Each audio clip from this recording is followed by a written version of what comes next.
We are the Nerd Eternal Network.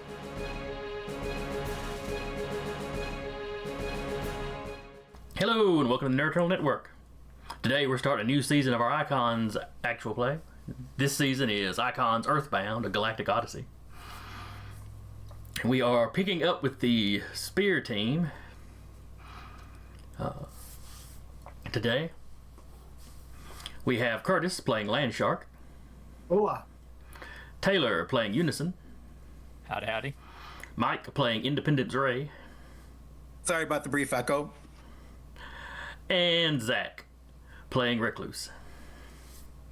So much for joining us. And of course, I'm Jason. I'll be Jimmy. Alright, so the last we saw these guys, the last anybody played them, I believe, was way back in Season 2. And they were involved in Season 3 anthology, the Blood and Stars portion. They were part of the forces of Earth that went out into space to help end this war.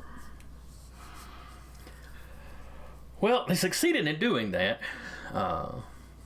They played their part while Muckboot and his crew played their part. On the trip back, though, this group got a little sidetracked. They're in an experimental craft, one built by the United States, though based on reverse engineering the alien pirate ship that the Unknowns in Season 1 were using as a base. And the S.P.E.A.R team has been using as a base. But it wasn't the fact that it was a prototype that necessarily caused the problem. A saboteur got on board. From the, enemy forces they were engaging. Even after the battle was lost, he decided to sneak on board and try to sabotage an engine. In addition to the four S.P.E.A.R team here, there's also a team of engineers on board the ship. A combination of Navy men and people from NASA. There is a young super that, other than Unison, I don't think anybody had met her prior to this. She goes by Omniglot. She seems to be highly intelligent. Definitely has a thing for languages. I don't know how much else she would have told you about herself. But she wears a domino mask, a yellow lab coat, and a graduation cap. I guess that would be the most distinctive piece of her attire.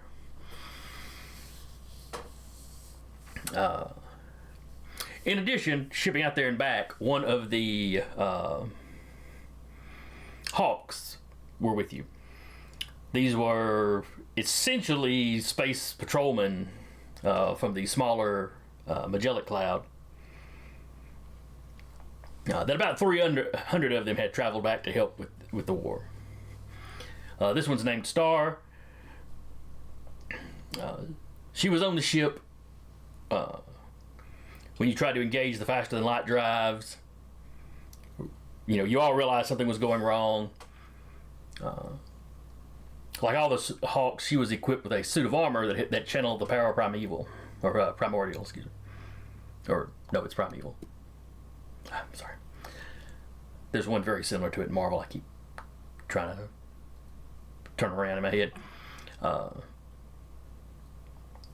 But she got down to the engine room. There was a huge power surge. You're not really sure what happened. Everybody just sort of woke up on the ship later. Everyone except Star. She is alive and has been comatose since. Several systems had taken some damage. The engineering crew spent a few days cleaning it up. And eventually you figure out you have been moved far, far deeper into the galaxy. More coreward.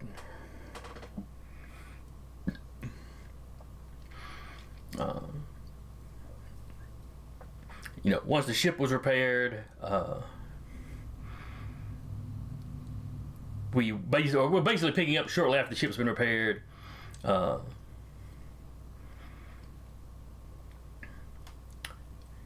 you have been discovered by a race called the...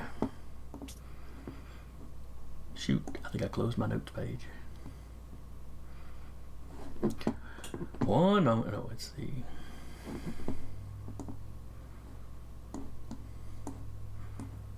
Nope, there it is. Too many windows in one screen.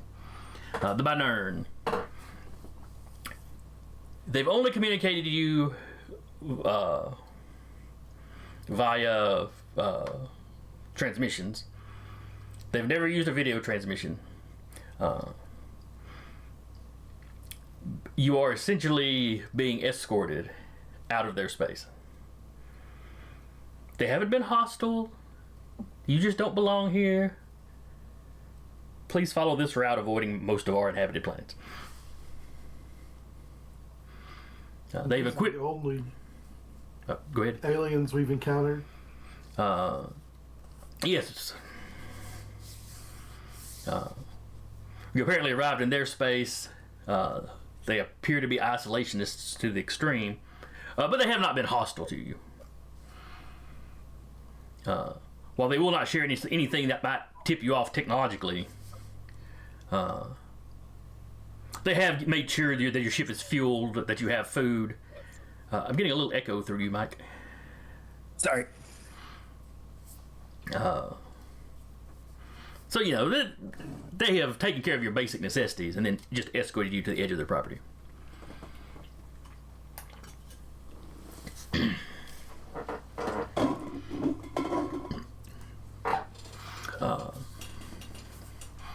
In that time, you've managed to look around and figure out more or less where you're at. You know, obviously you can still pick out, you know, certain landmarks, for lack of a better word, and calculate where Earth is. It's going to be going to be a long trip through basically unknown territory for y'all.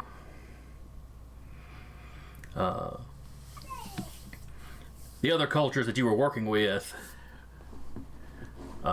earlier, you know, they'd given you star charts for the surrounding areas, which, you know, everything they could have conceived that you'd actually need. So you'll be flying blind on your trip back until you perhaps make friends with species or individuals that, you know, will share more information with you.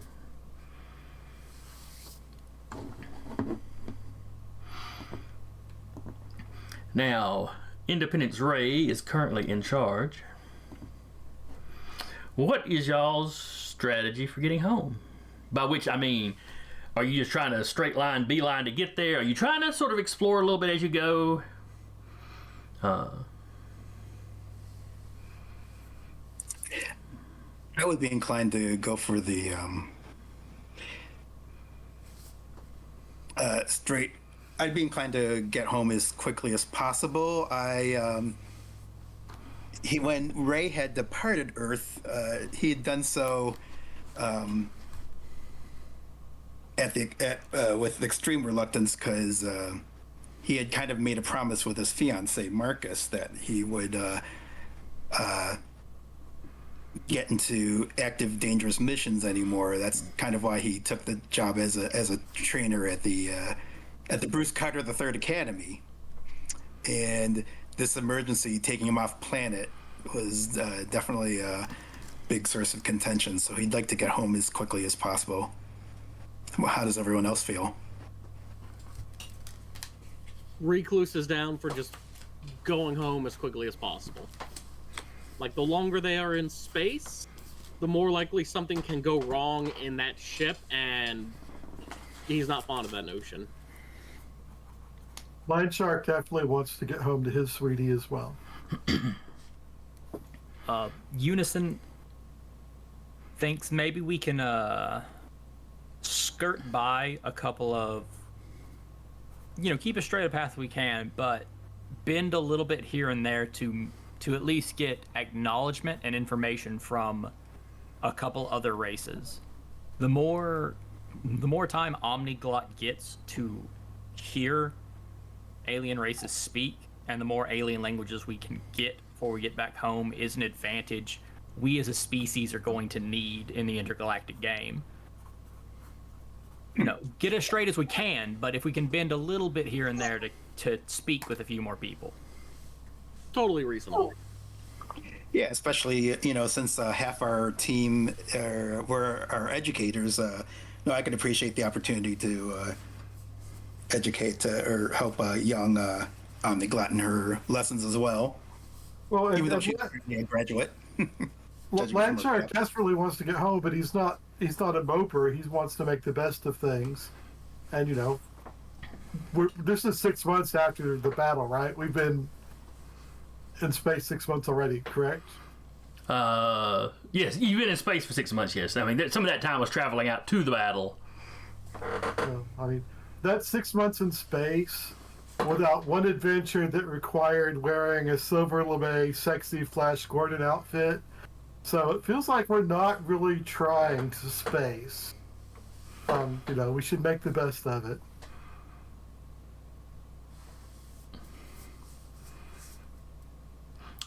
Polyglot echoes a lot of what Unison said. And the head of your engineers, Leonard Hendricks,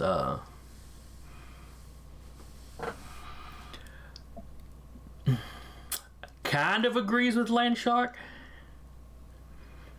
insofar that y'all aren't really spacing that much so far. Because the trip out to the fight, you stopped at a few stations for refueling and stuff. But there really wasn't any time for like exploration or really, really having that space voyage experience. Mm-hmm.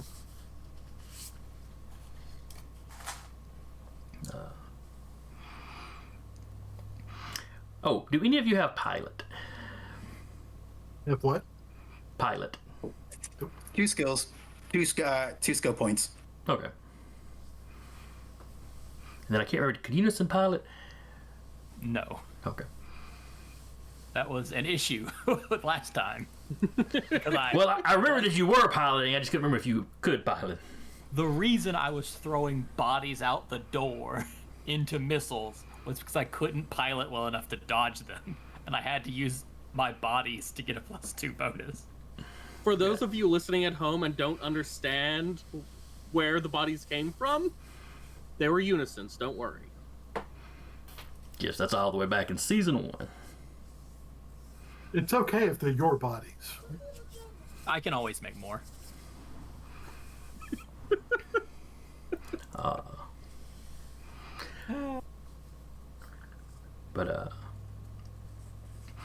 So y'all start plotting courses. You're going to have to stop for supply. There's going to be times when you can't help but stop somewhere.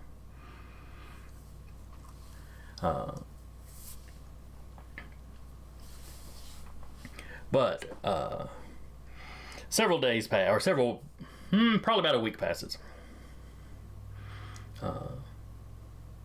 Your first encounter is a trade ship. They scan you, they hail you. Earth's automatic translation technology isn't great, which is part of the reason they sent Polyglot with you. Omniglot, excuse me. So she is excited to talk. And they're tradesmen, and you guys don't really have anything to trade with, so the conversation is short. You appear to be passing through a fairly populated area. You're picking up lots of other ships. A lot of other ships picking up you.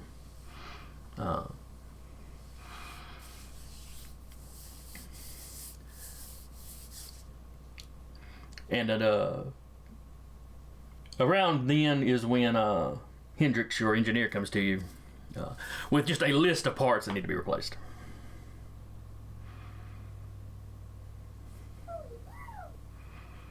Like, what is the time frame we need them replaced, Hendrix? Well, if he was back home, he wouldn't let this thing fly without having them all replaced immediately. Ah, that kind of time frame. Now he goes, that's not to say that any of them are going to blow out today,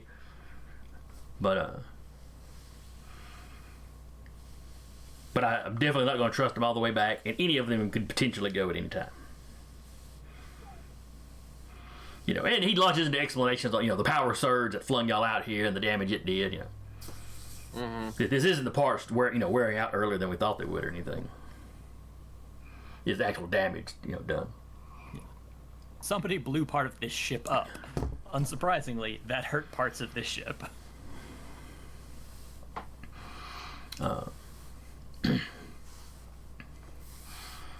Luckily, we are driving what is essentially an old version of the things they're driving. So hopefully there are parts available somewhere around here. Okay. Now, are you going to be looking for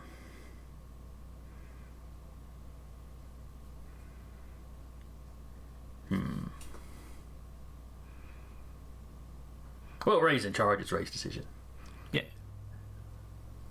All right, Ray. The engineer has come to you. I mean, okay, he's talking to all of you, but basically he's come to you. We need parts.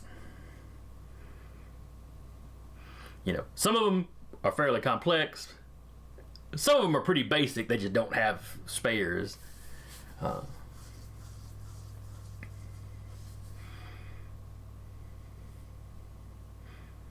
Well, let's since we don't have I'll assume we don't have any of the standard what's standardly recognized as acceptable currency, but we are five superpowered individuals. I'm sure that we could maybe offer some kind of services of some kind. If we don't just outright have money to pay for the parts that we need. Omniglot will need you to translate for us, of course. And remember, Omniglot, Ba weep grana weep nini bong. Yes, and hand him an energized goodie. So, you said it was a populated area. Did we learn from that trade ship? I guess we didn't have anything to that they're interested in. Could we have at least gotten pointers on? Could they give business referrals, perhaps, to technology providers, ship engineers, and the like? Oh, sure. Give me a persuasion.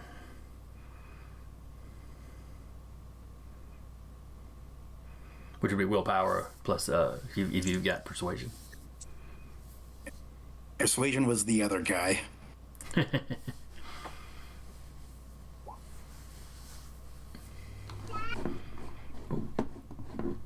Hey, not bad, not bad. And the difficulty is a 5. So that's a massive success. So yeah, one of these trade ships, y'all start talking. They realize pretty quickly, okay, you've got, there's really nothing, you've really got nothing to trade. Fair enough. But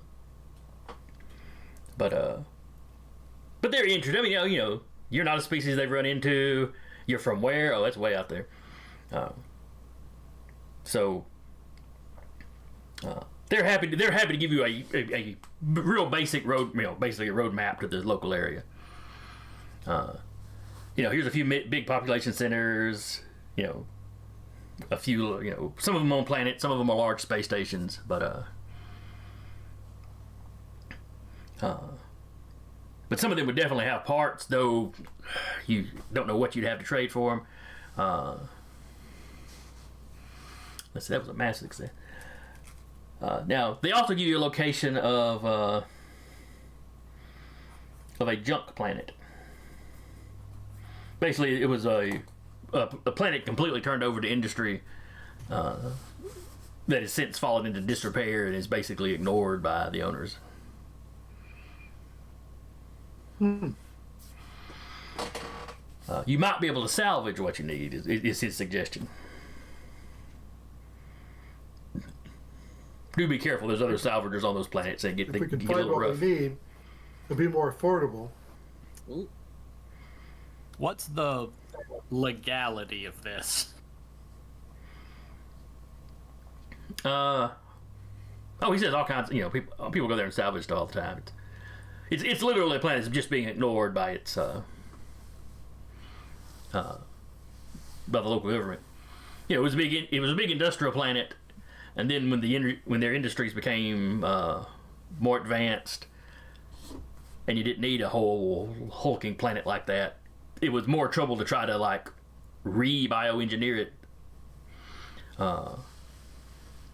than it was just to leave it there.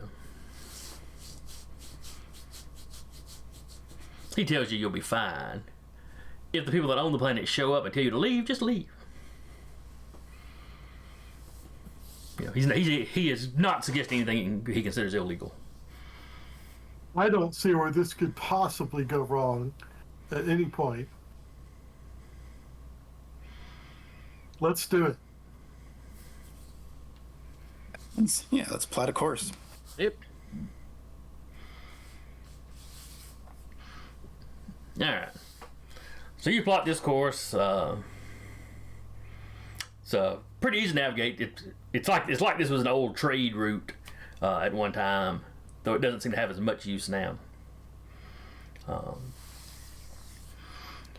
It is a planet. According to the information the guy sent you, the planet's got a breathable atmosphere. In that same way that the air in LA was breathable in like the late 80s, early 90s. The entire planet was industrial at one point. So,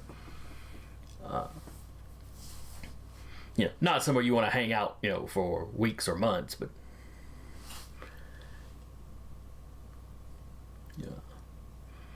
basically you don't have to wear the silvery space outfits that Landshark wants to. Probably gonna wear some gloves though. Yeah, they're gonna want. Yeah. Everybody make sure their TeknoAXE shots are up to date. And maybe a mask, a rebreather.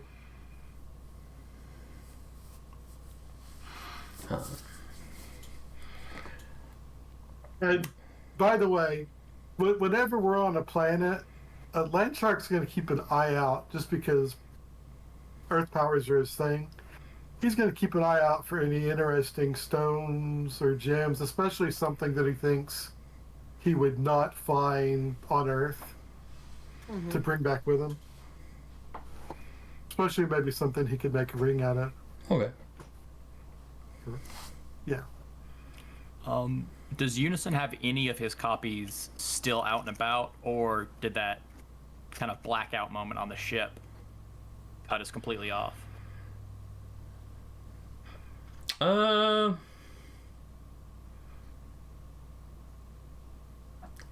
going to say that at the moment that it happened, you were basically zipping along in astral form, trying to get to the engine to see what was going on, because you could get there faster, pass through the walls, and having to do something else.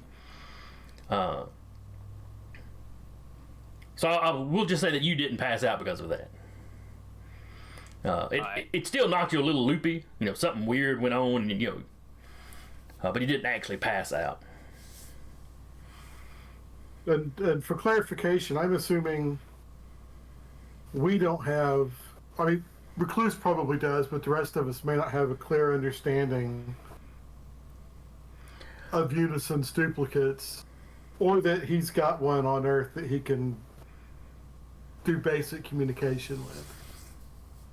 Yeah, up to him if he told you about the one on Earth. Recluse and Independence Ray have the basics of how his powers work because they were on a team together for a while.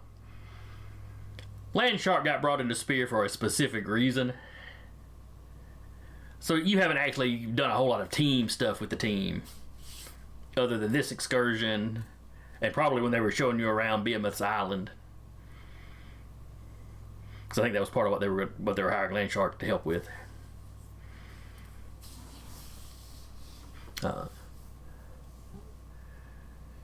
It's up in the air how many of them think of you as a member of S.P.E.A.R and how many of them think of you as an employee of S.P.E.A.R.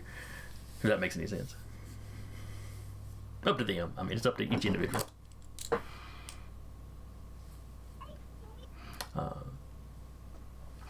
But okay, Ray, you pilot the ship into... Oh, and had you settled on calling the ship the Primus? I know that was the last ideal I heard y'all throwing around.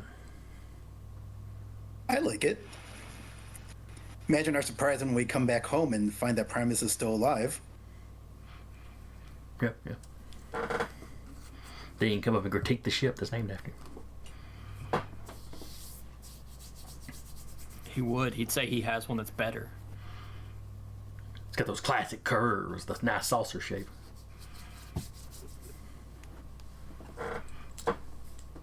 Whatever happened to saucer shapes flying ships and junior mints at the movies? So Ray, you're piloting the Primus. You know, sure enough, your sensors are picking up breathable atmosphere. There's still several dilapidated satellites in orbit.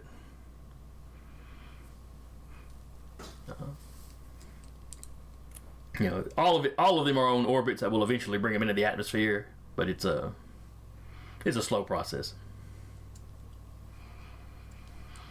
Entire city or entire planet is covered in one. I'd say one big city, but it's more like one big industrial park.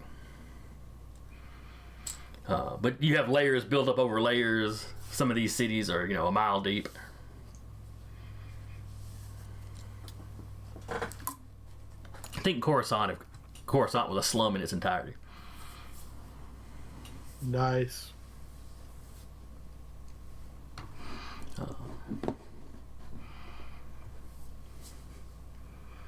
Now, I'd like you to give me a piloting roll, because there is, like I said, there's those satellites, but there's other debris in orbit.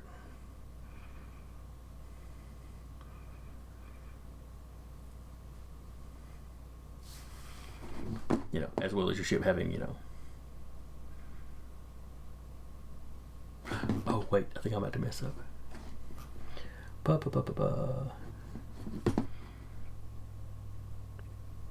Rolling pretty well so far. Alright, so that's a success. Alright, so you put the Primus in orbit, in a safe, debris clear orbit. And let me double check. Oh, nope. I haven't actually uploaded the map of your ship yet, but I think your ship has shuttles. Even the lower atmosphere is cluttered with debris.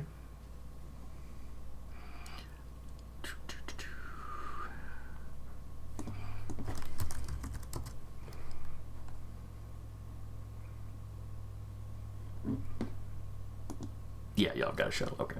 Yeah, so you'd park the main ship in orbit, and then you could take the shuttle down. The trip down in the shuttle is no problem. The shuttle is in great shape.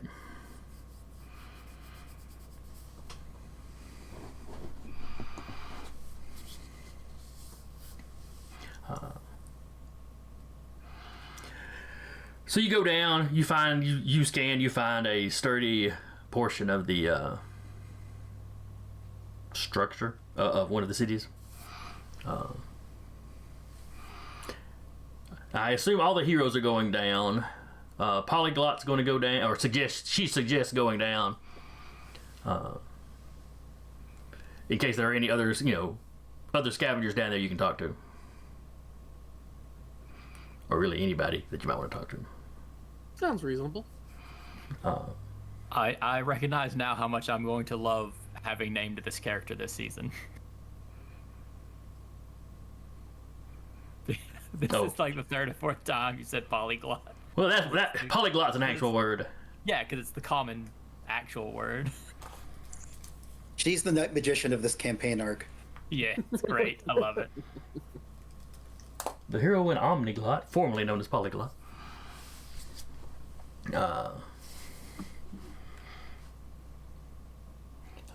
And Engineer Hendricks is going to send a couple of his guys down.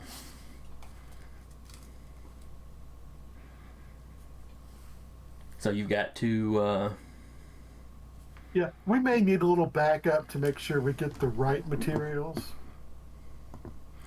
When it comes down to it, we're functionally the actually important people's bodyguards at this moment. Speaking of, Unison will take a quick count. I can still make 5 copies to send and keep a member on the main fleet and a member back at home. Yeah, that should be right. And then Unison will pop out about 5 copies. Now, are you still doing the bright array of colors?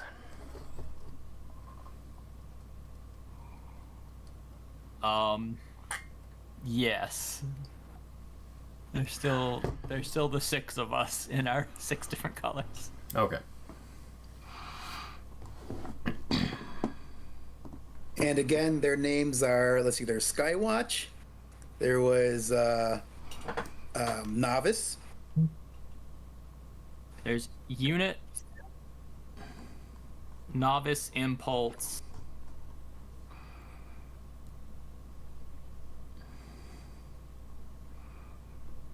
Ah, man. It's been so... Been a while. Overshield? Yeah, there's an over something. I remember that much. Overwatch? No, Well, now we're putting watch on too many things. no, it was Overshield. It's Overshield? Alright.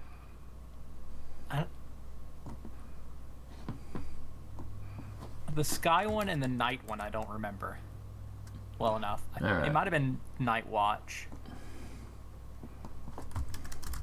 And Sky something. I'd have to go look it up. And I don't even know where It's I'd Night have to go Shift. watch season 1. It's Night Shift. Okay, and Skywatch. It's been like what, 3 years? Yeah, I was just Something going like over these my season 1 or season 2 notes. I should have written it down when I had the chance. I can look it up later. I'll post it later. What was the red one called? Impulse. That's right, because he was the one that you played up as being the younger one. Well, Novice, I played it being younger. Hence the name. Impulse was just the one I had always run up and punch something. All right. But anyway, Unison started. Alright, look, just call each one of us Unison. It's gonna be way simpler than anything else right now. Because Unison just sounds tired.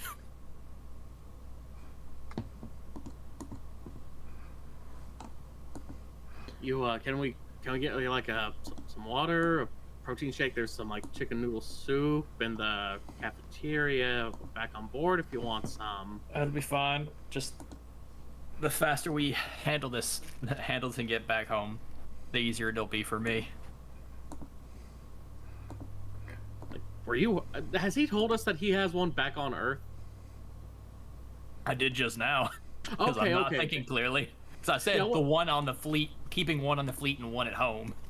That sounded in character, but I wasn't sure if it was in character. It's like Land Shark will perk up like, you're in contact with home? More or less, yeah. I mean, until I fall asleep or get knocked unconscious. Wait, hold on. You haven't been sleeping this entire time? Astral projection works sort of kind of like sleep. No, it doesn't. You told them we're on our way home, right? Yeah, the main fleet knows that we aren't dead. And the one back on Earth also knows that we're not dead.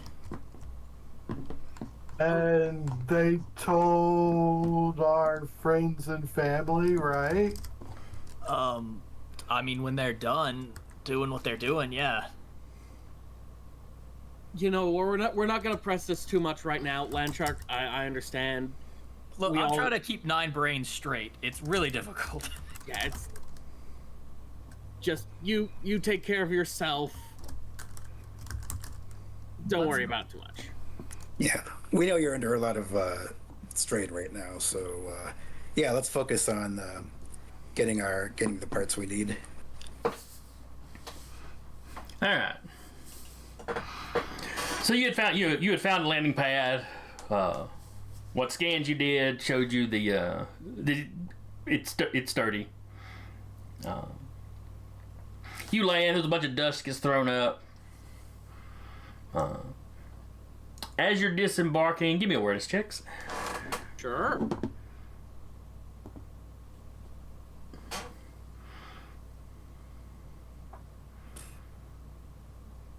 That's an 11. That's an 11. All right. So the locals don't do a great job of keeping themselves hidden. You very quickly start seeing heads poke out from behind corners or out over debris. You don't get the impression that they're like sneaking up on you. It's more like wanting to see what's going on and not wanting to be seen.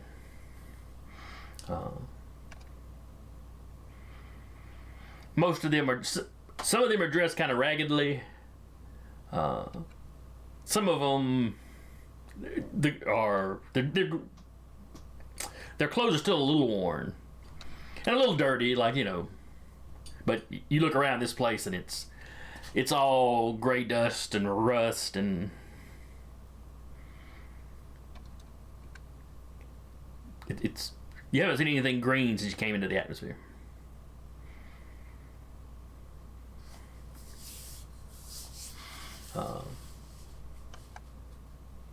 And it's a variety of species. You know, mostly ones you've seen since you've been in this area. But they're not approaching you, but they're keeping a close eye on you.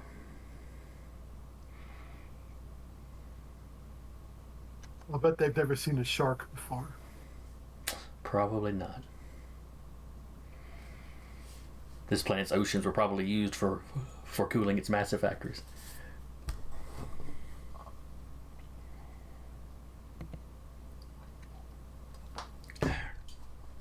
Alright, but y'all have unloaded from your ship?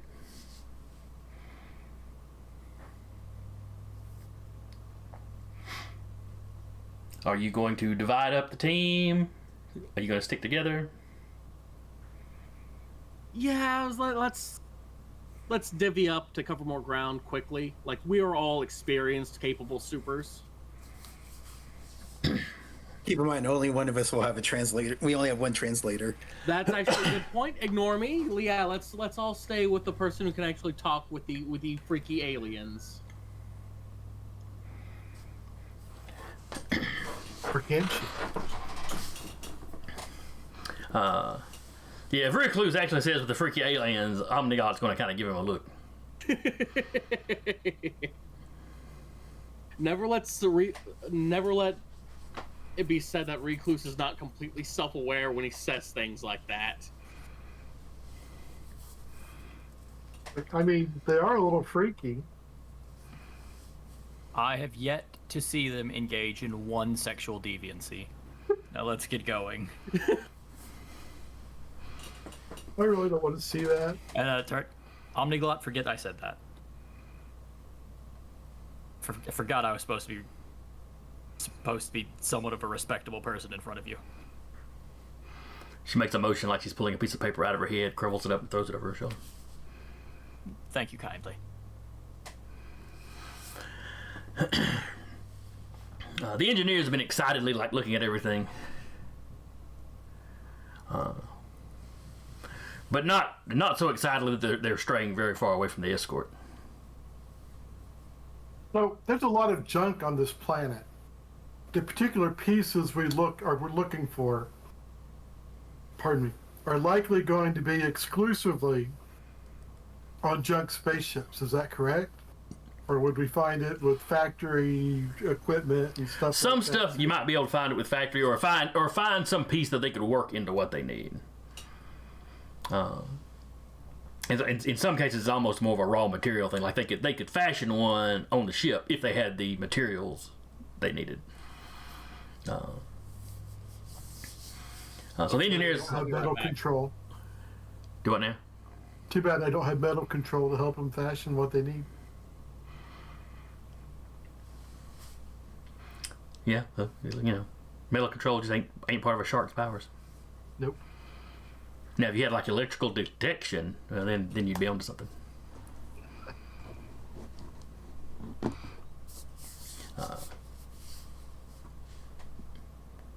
All right.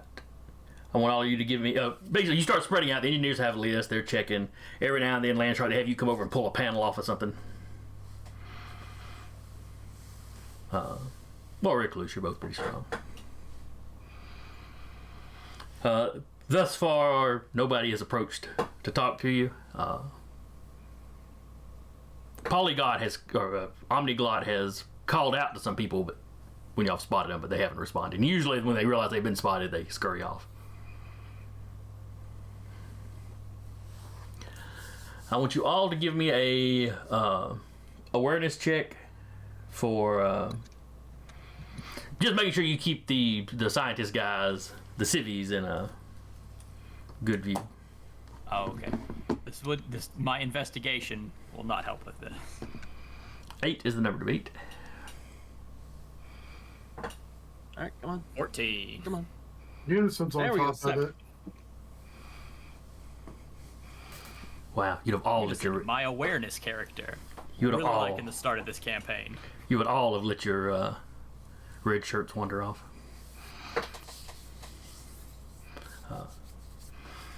Exhausted Unison is the only one that's got his head together. Well, it's just, he's got so many heads. He just has one stationed I on have each guy. Yeah, I have 6 pairs of eyes. one on each engineer, just going, nope, nope, nope, nope. The rest of us are just like, ooh, shiny. Back to the herd, back to the herd. Yes, yes, we'll look at it. We'll look at it when the entire group is over here.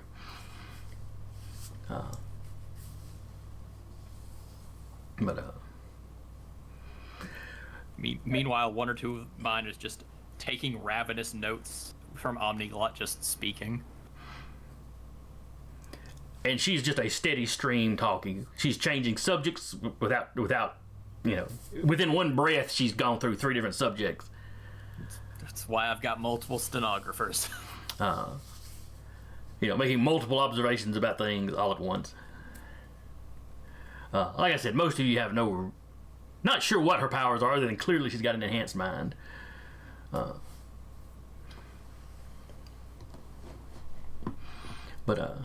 I mean, she's talking about how she thinks the technology works, the nature of the architecture, age, the material strength of stuff. Occasionally she's asking if you remember, some song from the 90s that just popped into her head. Oh, I know that one. Yeah, Landshark's still cool. He's still hip with what the kids are into. But what you notice, Unison, is as the day wears on, one, your engineers are getting, they're more at ease. Half the day's gone by without incident. They're less worried about the place. It seems a little less strange to them, though. Every time they see something weird, they're still excitedly pointing it out to one another. But you also notice the people paying attention to y'all. Well, these are looking a little bigger, a little healthier. Some of these are obviously armed.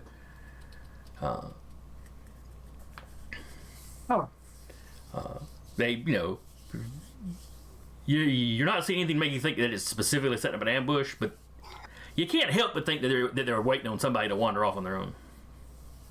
I will smile and wave at them. You didn't see them. Oh. Yeah, I'll tell it to Ray and Omniglot. Hey, Ray, aren't you some kind of space-powered guy, right?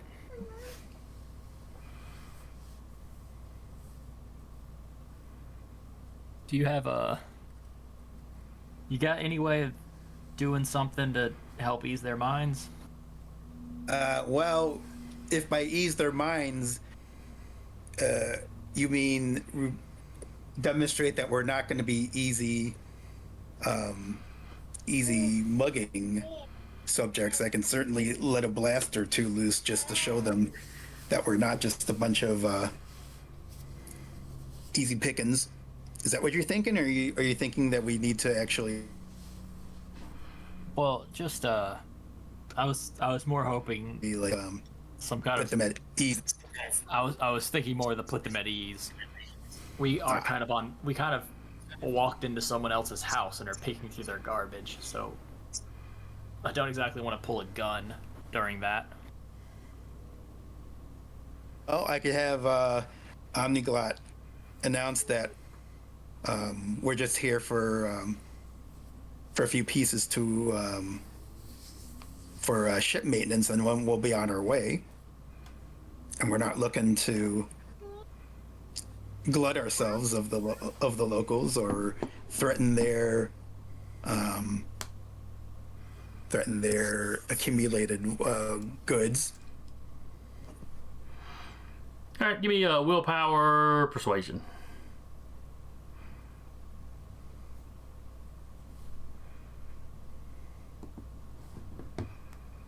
Beat is the number to beat. All right, so you beat that by 2.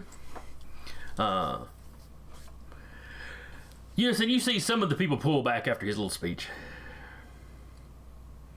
And of course, he's talking and Omniglot is translating.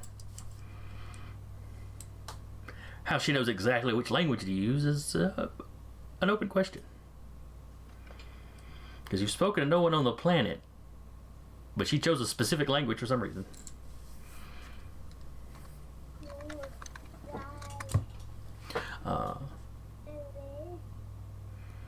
But still, there are a few that stay around and watch.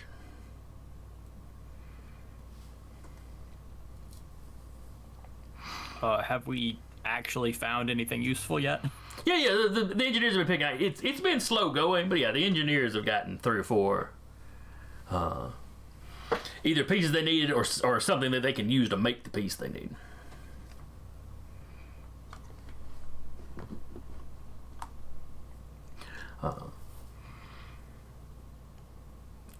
As it gets closer to dark,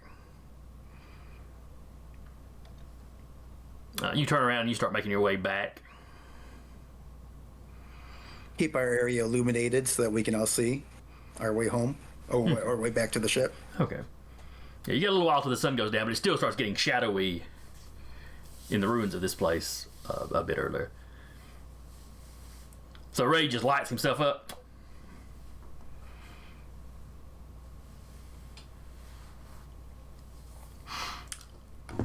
And as you're going, it's been 15 minutes or so since Ray turned the lights on. And in the distance, you can't really tell what direction because there's echoing. You're hearing barking. Or maybe it's more like a dog baying. Does it sound like there's a pattern to it, or does it literally just sound like animal noises? Animal noises. It's animal noises. Okay. One's calling out. You think maybe it's a different one that's answering.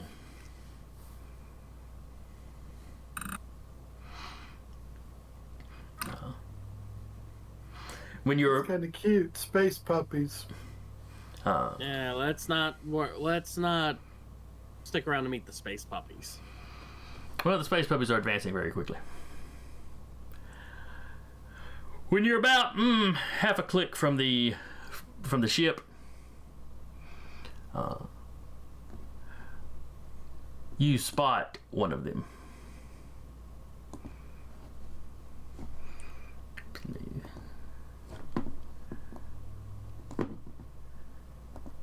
And this is what it looks like.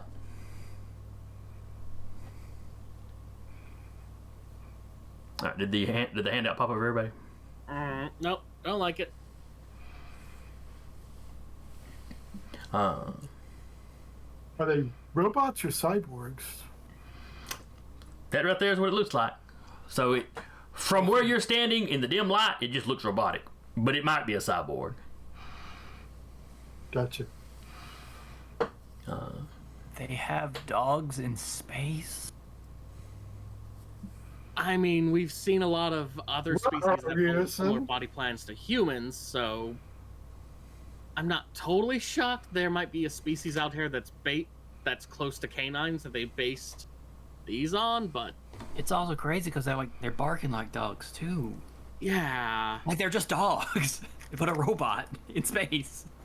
dude, are dogs aliens? Oh no, our dogs aliens. Oh right, we need to leave. Yeah, they're gonna try and kill us. Did anybody bring a Scooby? Now that one jumps on top of some rubbish when you see it, and it sees you, and it just throws its head back into the house. And I need y'all to give me awareness checks. I promise you'll get to roll something other than awareness soon. Hey, no, I'm good. I'm good, dog. Just keep making an awareness over and over. I'm chill with it. All right, the number to beat was a 10. Well, I have failed every awareness roll so far. There is another dog trying to be sneakier. But it's kind of hard because it's actually a little bit bigger built than the first one.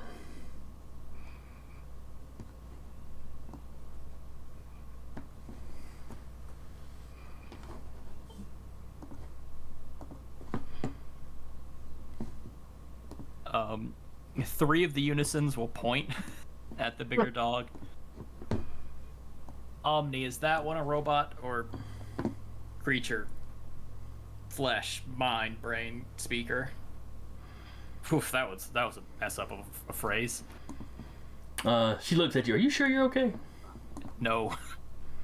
Listen, you can just go to sleep after this is all over. You know, it's we're gonna be fine.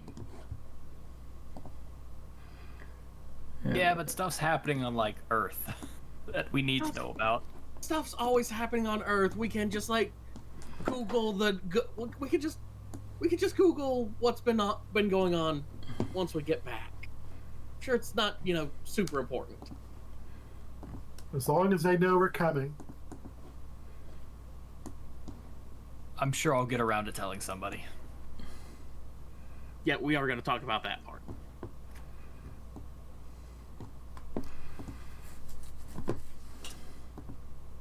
I mean, just remember the copies are also running. Like that copy's running without sleep too. It's kind of rough. All right.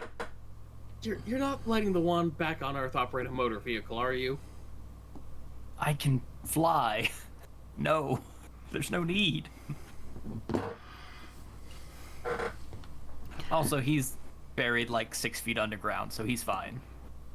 Is he in a bunker? What?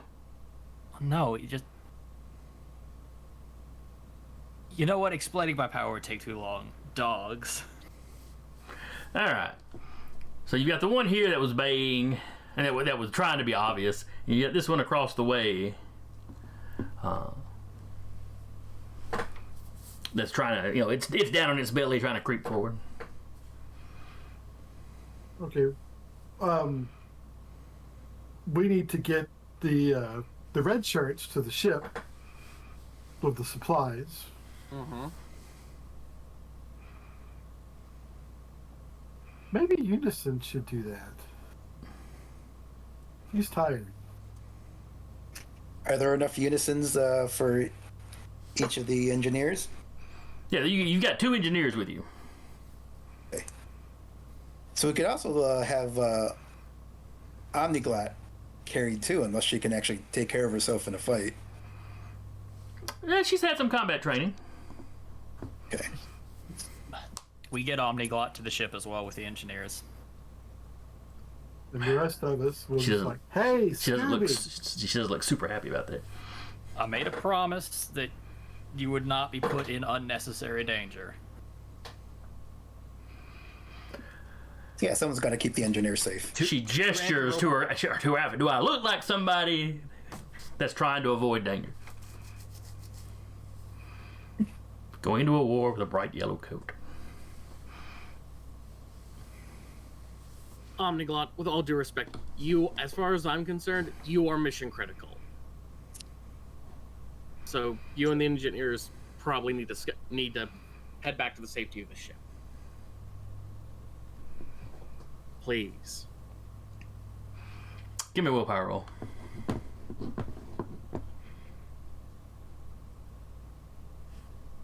Oh, and with my fancy new persuasion skill, boop, Ooh. that's a 10. All right. He's got a point. Omniglot's probably our best chance at getting home. All right. She also got a 10. So she recognizes every point you make in the argument or in the debate.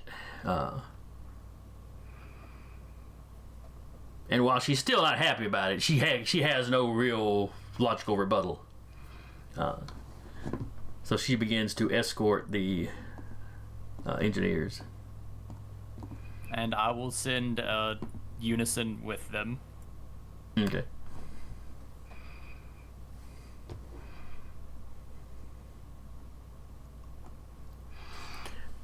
All right. The hound has stopped baying. The one trying to creep forward has not noticed that he's been noticed. So he creeps Just a gonna little look closer. down the walkway at him, Yeah, he freezes when you're there. buddy.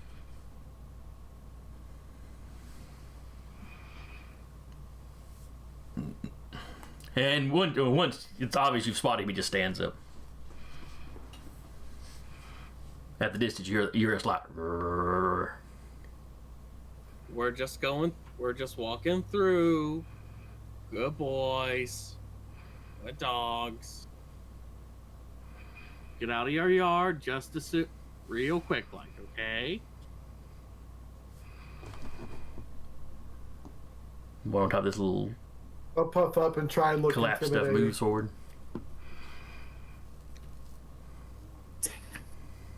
How about on a count of 3, I give off a flash to temporarily blind them, and then we take off?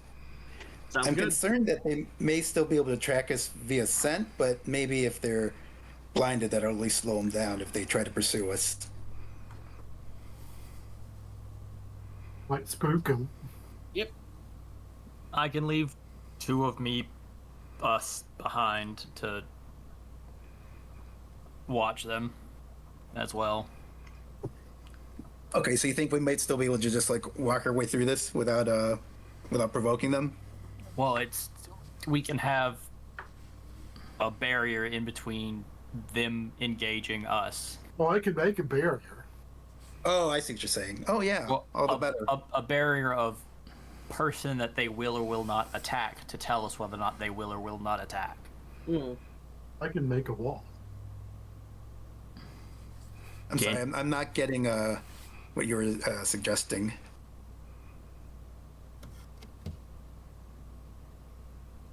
I can leave Novice and Impulse up front just to watch the dogs. And if the dogs attack, then we know they're trying to attack us and not trying to like steal something from us. Oh, okay, And then we can go, okay, it's a fight, and fight them. okay. All right. But if they're And, just like yeah. trying to keep us from moving forward, then they'll just hold position. We'll hold position till we get further away, and then I'll back the 2 off.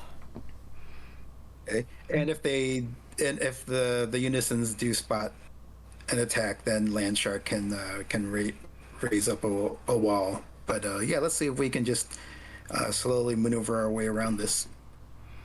All right, so everybody pulls down. Everybody basically is following like the scientists, or the engineers. Just they kind of went out the first wave, and then y'all are falling back, and you're leaving those 2. Yeah, just to see whether or not they get attacked or it's just a held position.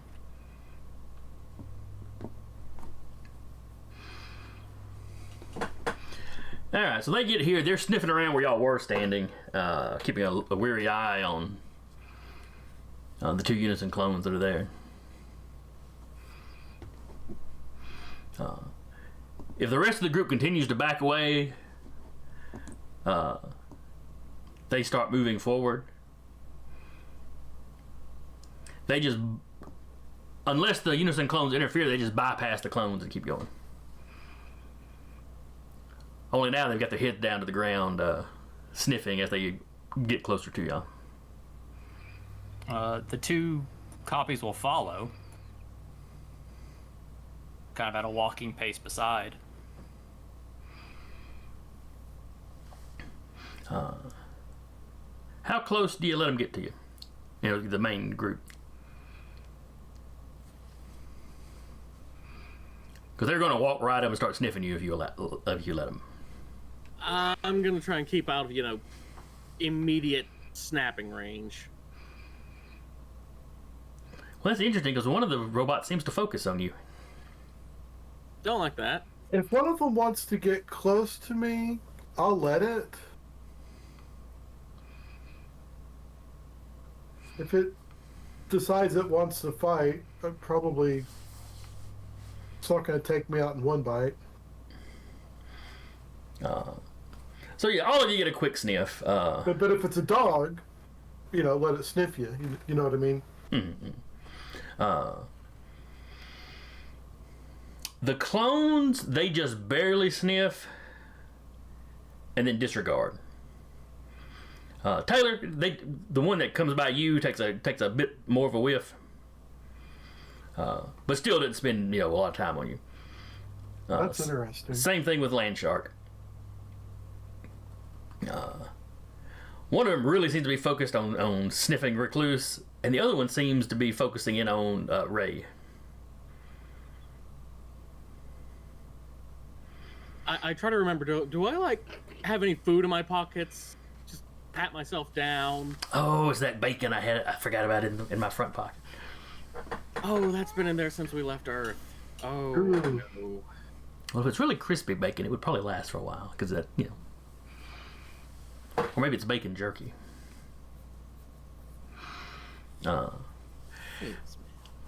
If either of you try to move, they get growly, and it's like they're trying to corral you up against the wall. It's no good. I'll fly up. I'm gonna start scuttling up the wall, backwards, just looking down at him. Oh, they don't like that at all. They both leap at you. Hey. And it's like, $6 Million Man, Bionic Woman kind of leap. It's in slow motion. It would be if we were showing this on a TV show. With the sound effects. They go into slow motion, but y'all go into slower motion, so.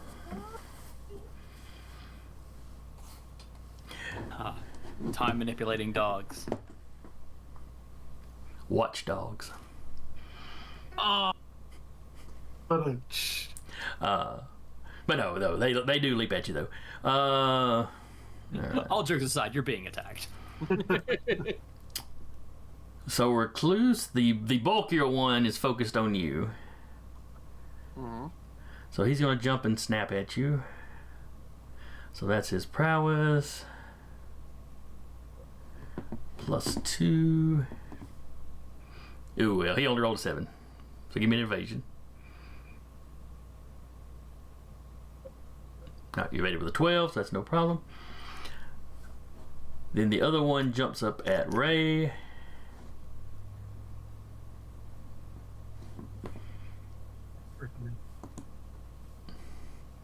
So that's a 10 to evade, Ray.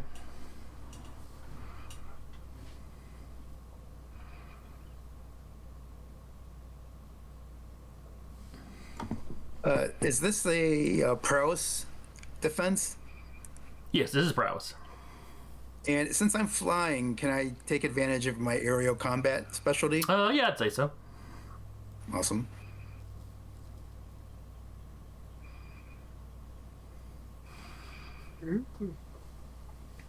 Alright, so 10 was the number to beat. You rolled a 12. In both cases, it looks like they were trying to jump up and grab you by the ankle.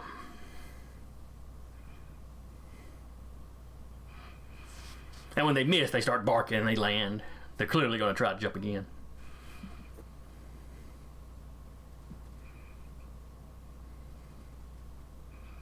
If I'm able, Recluse would like to just go ahead and web the bulkier one to the ground. Okay. Just snatches out a hand. Big spray web. Alright, this would be coordination.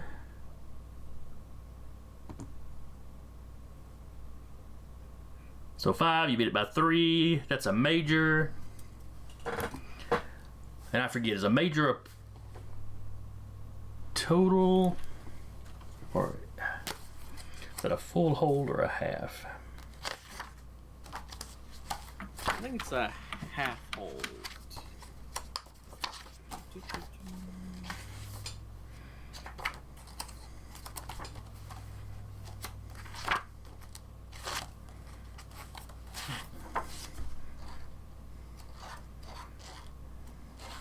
Oh, major or massive puts the target to a complete hold. All right, so you got him pinned down. And let's see, you're up in the air, you're up the wall. These guys are right below you, okay. And the big one here has just been webbed down.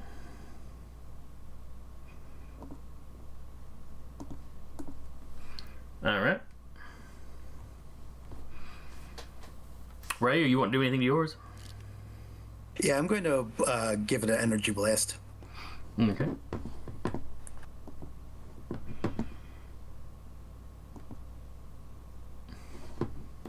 Ooh, that's a massive success. How much damage does that do? Oh, it does 8. All right, 8 minus his damage resistance.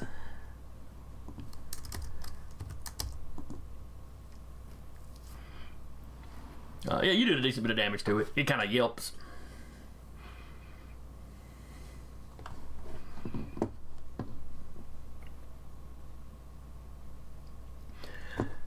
All right, everybody, give me an actual initiative roll now.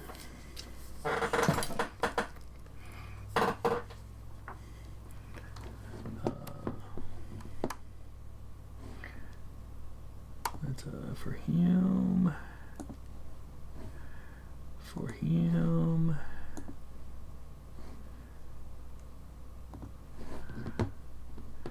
Did I just roll 3 ones on the dice in a row? Yes. Holy crap. I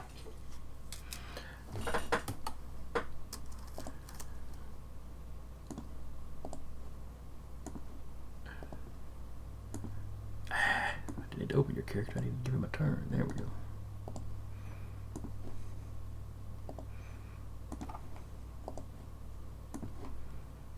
I won't worry about the guys down south. That's not going to matter quite yet.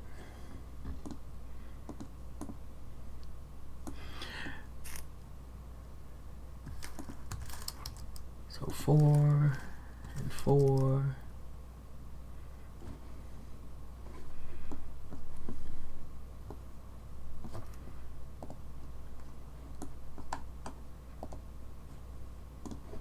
And 8. And Landshark got a 9. Unison got a 7. Ray got an 11. And Recluse got a 10. Mm-hmm.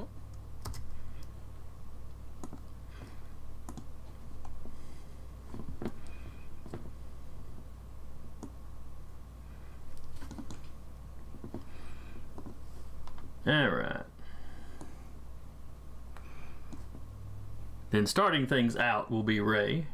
All right, so you blasted it once, it yelped, it laid down, but it's curling up like it's ready to leap again. Okay, I'll see if I can. I'll blast it again to see if I can keep it on the ground. Okay. Oh wait, you got a. Was that a massive you got last time? It was. Yeah, I think I beat it by 6. So Okay, so there would have been a knockback and a stun check for that. So your power is give me a D roll, a D6 roll plus your power versus its strength.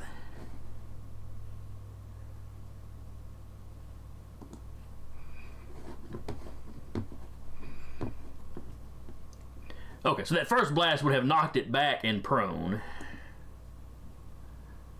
okay. Yeah, probably a little further back than that, we'll say. So you hit it and it slapped into the ground and you know, like skipped once. So rather than looking like it's immediately attacking you, it looks like it's just about to, you know, get itself to stand back up. Cool.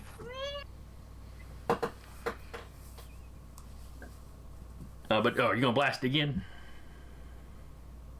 Yes. All right. Well, it's gonna try and get out of the way.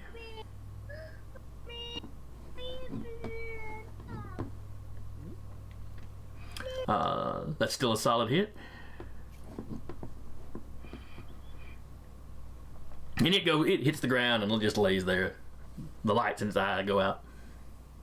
Gotcha.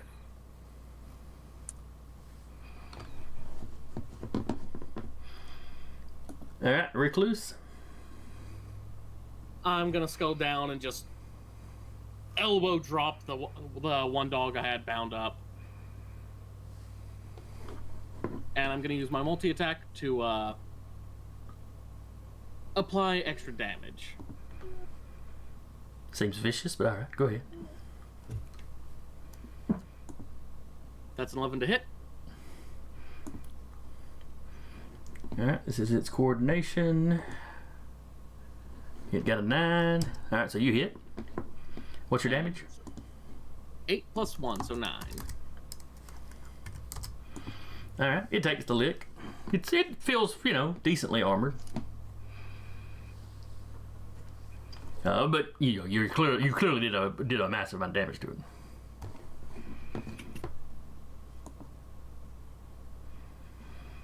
Land shark. I am. So the one that Recluse has been fighting is pinned by his web, Correct. and the one that Independence Ray is fighting Looks like it's been knocked out. Looks like well. I guess I'll help Ray knock out his. You mean- Seems kind of mean, but You mean recluse? Knock out recluses? yeah, Recluse. Sorry, they both started with an R. That's fair. That's fair. Do my elbow drop.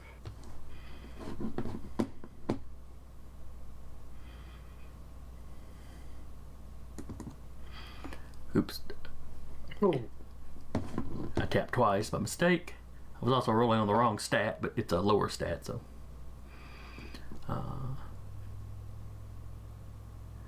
So its prowess is a 4, not a 3, so that would be a 10. That'd be a tie. You'd do half damage. So what is Landshark's strength? 8, so D4. Okay. Which if it's got damage resistance, that may or may not do anything. Yeah, you didn't get a good lick on it. It mostly out of the way. You just sort of clipped it with the elbow. You're not sure you did any damage with that.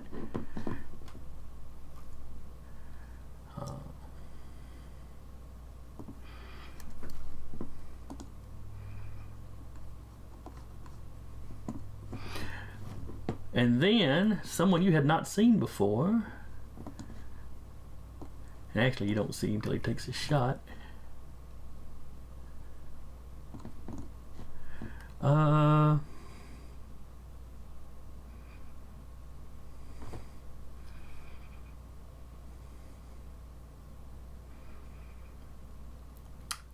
He's just seen 3 of you hurting his dogs.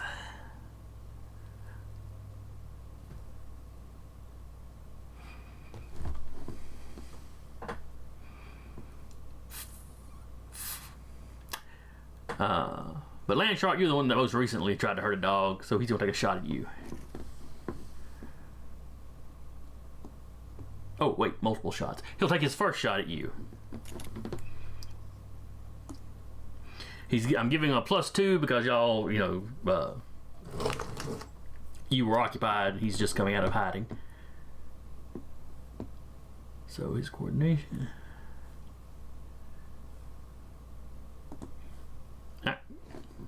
Give me a dodge. 14 is the number to beat. Not gonna make it. So there's a massive success on his part. He's shooting, right? Yep. Let me show you a picture of what he looks like.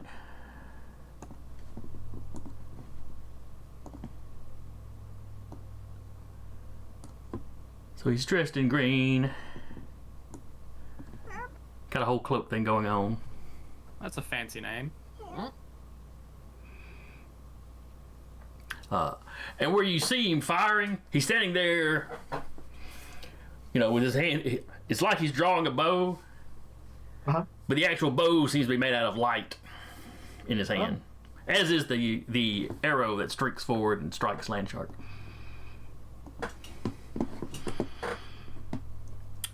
It does.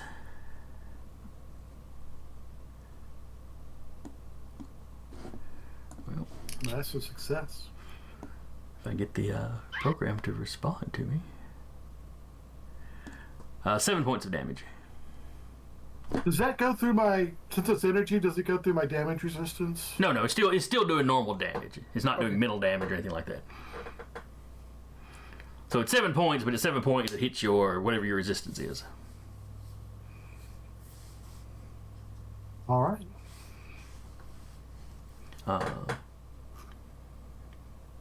I'll look at it. Well, I probably don't have time to say anything. Well, first give me a strength roll because he got a red result.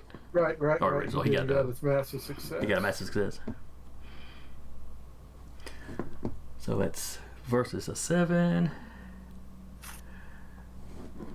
All right, so there's no kill result on you. Well, assuming any of the damage you got through. Did you... 1 point did. Okay. As long as it's 0 or 1, as long as it's not in the negative numbers, that result, the kill result would trigger. But okay, you took that without any issue. The second shot is going at Recluse. Because after all, that dog is still alive, so maybe he can save it. Number to beat is a 14. Alright, and I will indulge. Ooh! About as bad as I could. Actually, as bad as I could. So that's a major success. So that's 7 points of damage to Recluse. Ooh, that ain't good. As he just rapid fires 2 light energy arrows at you. And that's a red result on you too, so possible killing. That's a strength roll on my part, right? Correct. Number to beat 13, because I'm hot for 6s right now.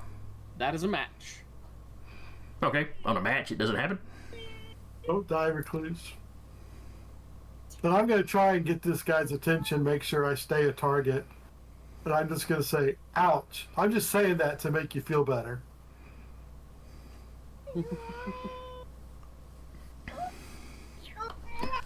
Release my hounds.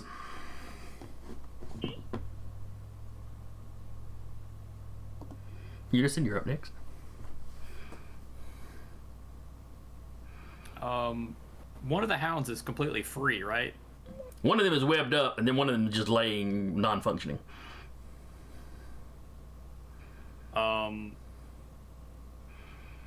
have 2 of Unison's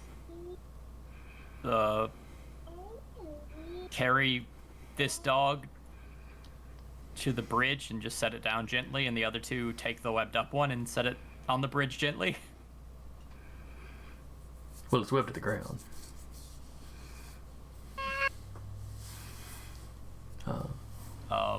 How strong is the webbing? Rank 7. I'll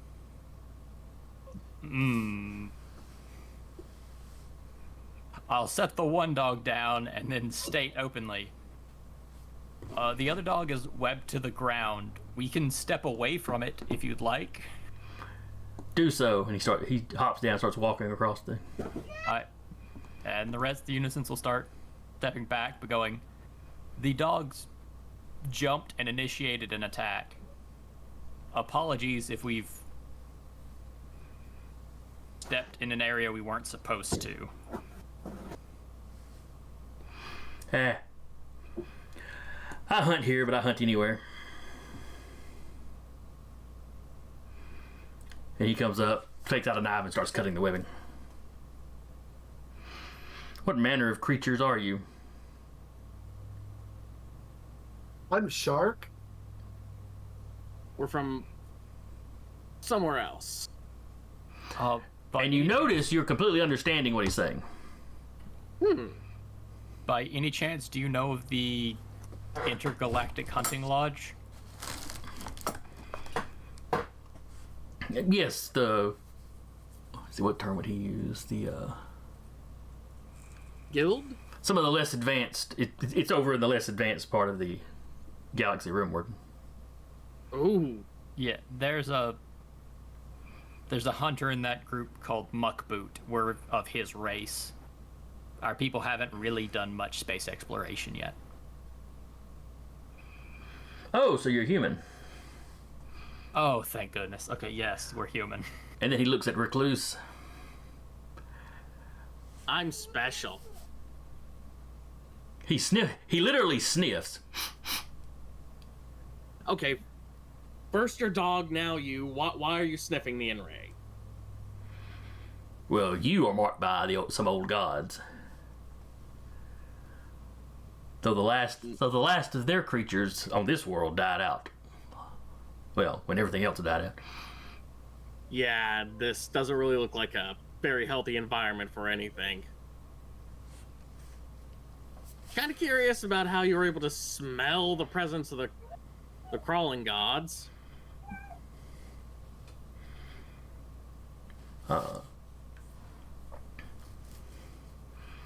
He's had encounters with the divine before. That raises so many questions that I'm And the not creeping sure gods I have can been answer. the creeping gods have been around for quite some time. Yeah, older than the mammals and all that stuff. I've heard a lot about it. Somewhere in your talk, though, it's like he stopped paying attention to you and he's looking at Ray now. I'll come down to the surface. And this guy's like 6'3" or so. Okay. You know, big dude. Yeah, I don't taller know. than me. I don't know how tall Ray is.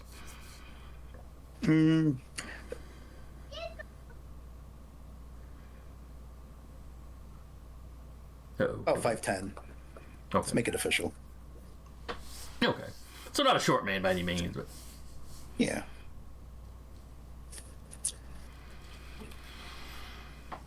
and he is looking at you with surprise, and then it starts to become it's almost like somebody gauging a purchase. You could imagine a farmer like judging a cow he was about to buy. Nice. It's not exactly a flattering look, but that's what comes into his face after the surprise. My udders shrivel a little bit.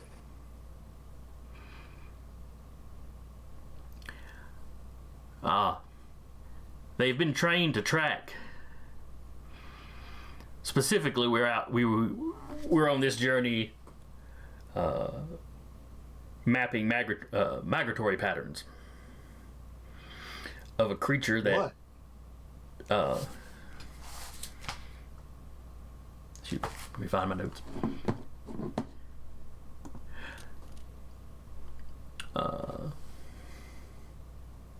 The Great Spyroid. A very ancient and alien form of creature. Your friend stinks of them.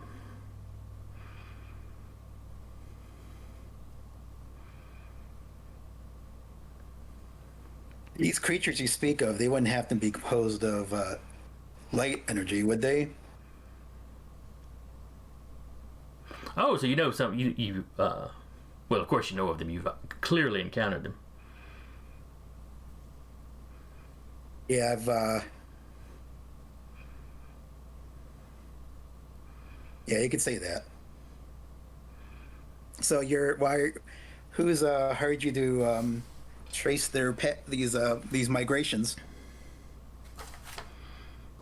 It's on the order of. I probably keep my notes in 3 or closes. He serves Lord Enordu.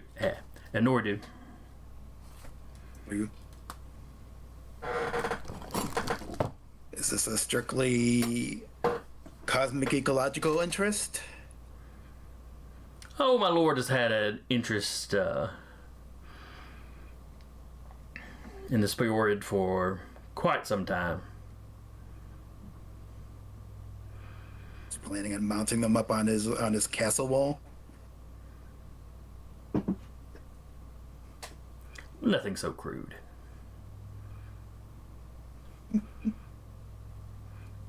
But the source of their power is of interest to him. See, have you found any yet? Oh, he knows where they travel. But they are bound by compacts to do them no harm. But my lord likes to keep an eye on them.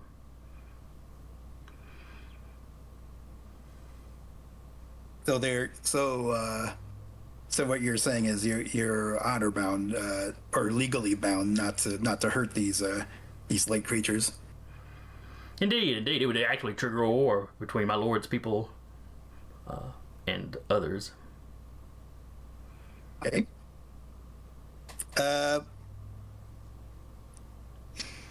Would you mind how recently, like, where was if you don't mind sharing, since you've already sensed that my connection with them, when did you last cite one of these? I don't even know what they're called. What were they called again?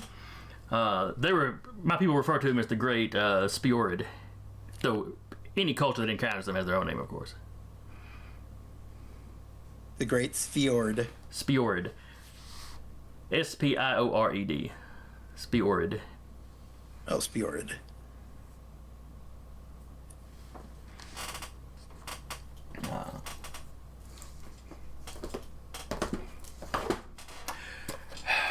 Well, the knowledge is of no importance to him. But as he is out serving his lord, you would have to take it up with my lord, who I'm sure would be delighted to speak with you. But who's also not honor bound not to hurt you.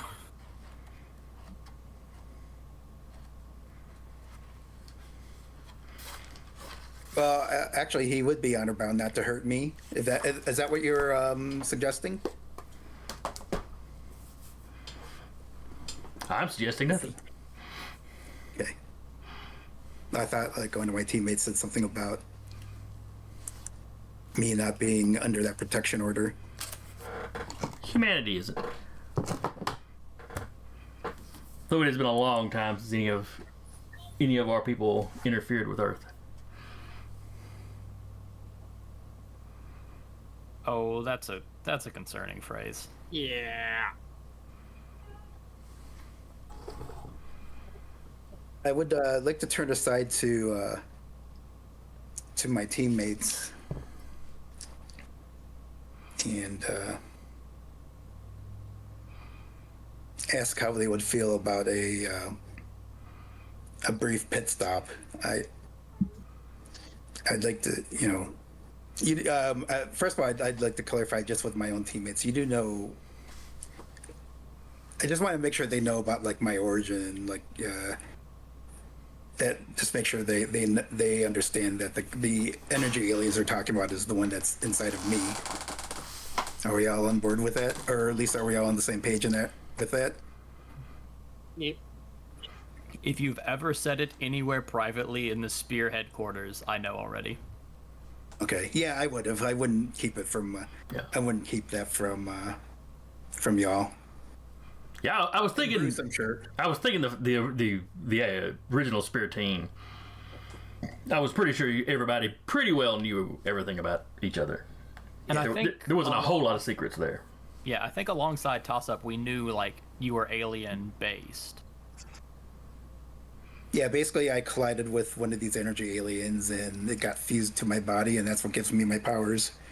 And Bruce, I'm sure you know because we're co-workers and friends, so I'm sure you know about all that stuff too. Yeah. I think Curtis has stepped away, but. And okay. Oh, that's right.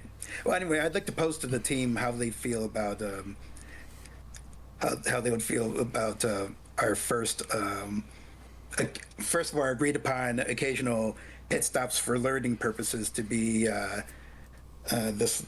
meeting with this Lord Inordu, because if it's all the same to you, I'd like to find out more about, this being that's been inside me. Listen, I'm not thrilled about it, and there's a non-zero chance Lord, whatever his face, is going to try and cut you open, but I'm reasonably confident in our ability to get out of any bad situation. So if you want to do Curtis, this... You what? Curtis, just so you know, we're debating the possibility of going to meet this Lord Inordu, the person who hired the huntsmen to study the energy aliens, the great spheroids, as he called it. That's kind of what I guessed was happening. I don't want to do this if we're not all on board or okay with it. And I'm sure there'd be other ways to find out more about, my cohabitant these days. But I'm all for meeting this guy. Although, it kind of makes me think maybe I should have wore the silver.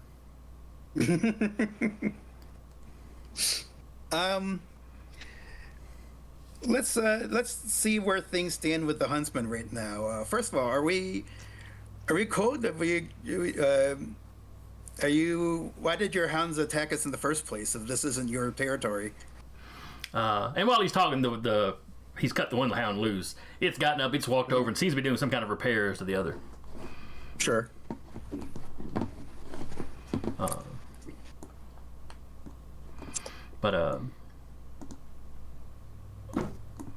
Why did your hounds attack me and my friend Recluse here, specifically? Most likely because you did not fit into the environment. Your strange natures.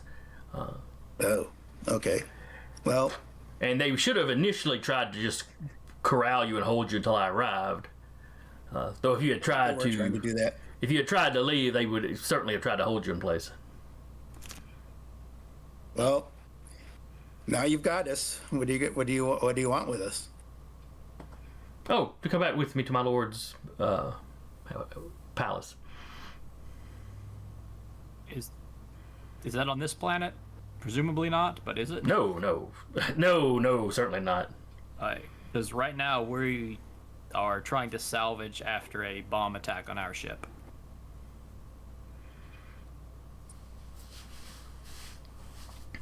Well, surely that can be put aside to meet nobility.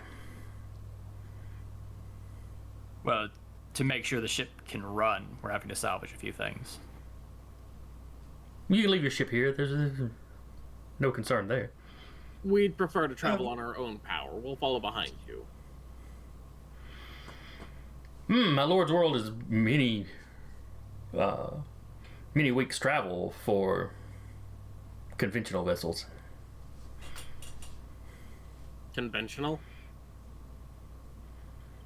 We do not often travel with ships. Oh, you're a teleporter. Oh, we have such technology. It's more complicated and advanced than teleportation, but maybe we could find a way home. Well, how about you teleport us with our ship? Or is that too much? that's more than he's got access to at the moment. That's a shame. But I hope you can understand if we're more comfortable traveling under our own power, even regardless of the time it takes.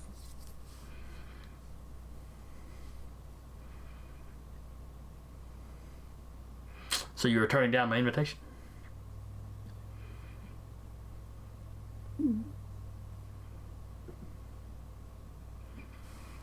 Not necessarily in those words. I think we should go. How loudly does Landshark whisper that? Probably loud enough that he could hear him. He's a hunter. He's got good hearing. Yeah. Are you thinking we should go to the planet or just go? Go to the planet. Okay. Oh, I'm just concerned about how long isn't would a- it? Go ahead. Oh yeah, I would ask the huntsman how long it would take to arrange to be able to teleport us and the ship. This is I mean, not it's our only exactly. connection with home. Hope you understand. This is not exactly the safest port to just leave a ship Yeah. with only half its crew. Right. It is true. Yeah, no kidding. We're responsible for people. He understands responsibility to men under your command. He respects that. If you would like, and then it dawns on him the first time that he has not asked what any of your names are. So Ray, he gestures to you. What was your name? My name's Ray Gearhart. You can just call me Ray. Ray could come alone. He'd be the one my lord would wish to speak with. The rest of you can stay and guard your ship. Yeah, I'm my immediately. friends- Go ahead. Oh yeah, my friends are going to want to. My friends aren't going to want to miss out on this opportunity, and that's and that's really not negotiable. So, if it's only me that's allowed, I'm not. I'm afraid Oh I no, don't- any of you can come. You're the one he would most want to speak with. Okay, well that's understandable, given his interests. But again, we're going to have to insist on a all or nothing kind of transportation.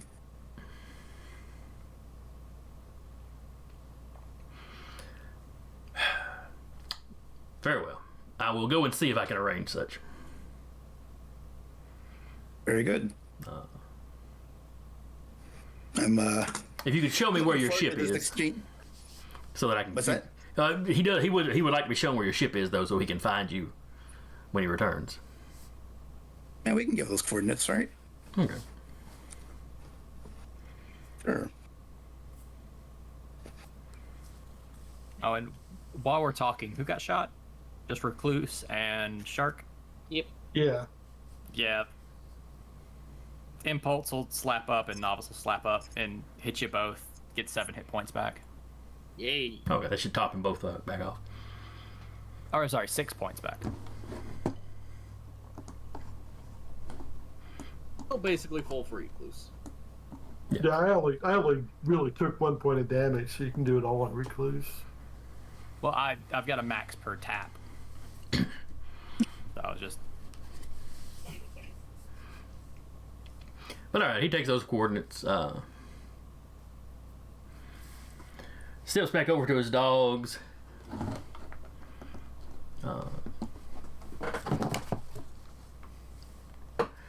He says the word Doros, and behind him you see it happens very quickly. At first it's like it's just a little line, and then that line widens up. And you can see like a different cityscape behind him. And then him and the dog step through, he says something else, and that collapses. Interesting. It was, perhaps as tall and wide as like a decent sized elevator door.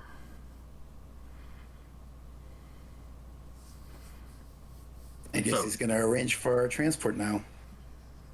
So how badly do you actually want to meet this guy? Well, I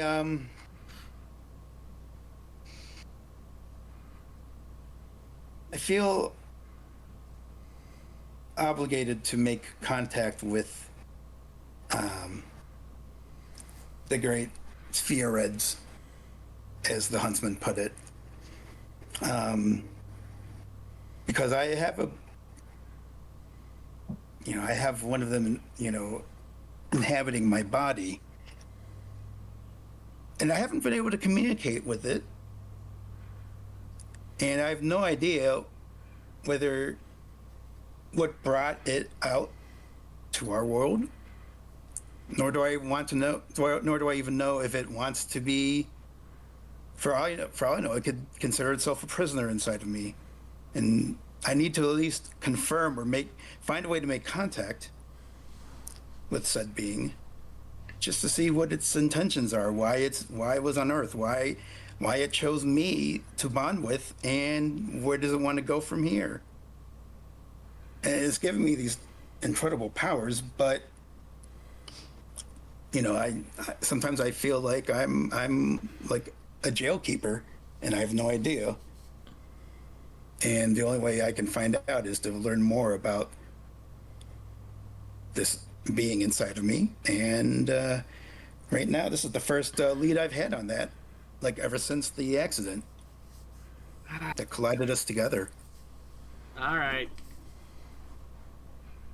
I understand. This is probably going to go badly, but I understand.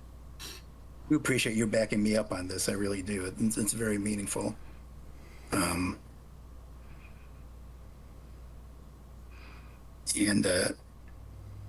yeah, I just want to.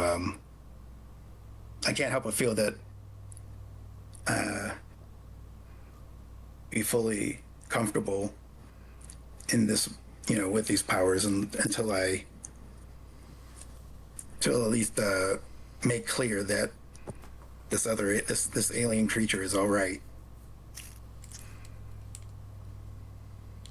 Yeah, I feel you. I understand what it's like to have your body toyed with by other entities. Like, me and the gods are on pretty good terms. But I can understand it can be disconcerting. They improved you. How dare you? Oh no, like I am. You were weak and pathetic, and they made you strong. Recluse is 100% okay with what has gone on, but it was still a weird process. Maybe they could have left my face alone. Maybe that would have been all right. His human face on a spider body. No, I believe. That'd be much better, that would. I'm sure. Fair point. So much worse.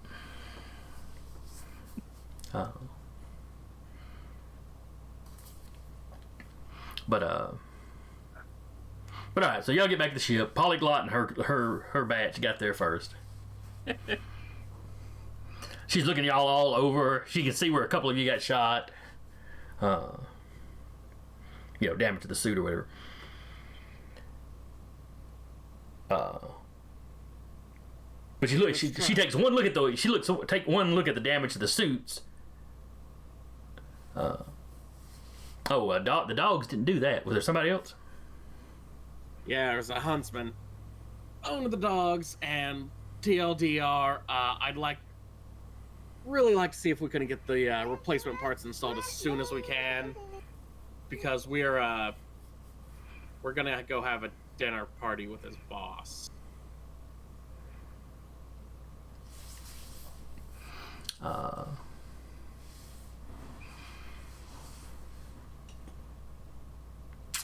And who's his boss? Lord, it was Ordu, right? In order is what I have. In Ordu. ANORDU, and the U's got a little check above it. Ooh.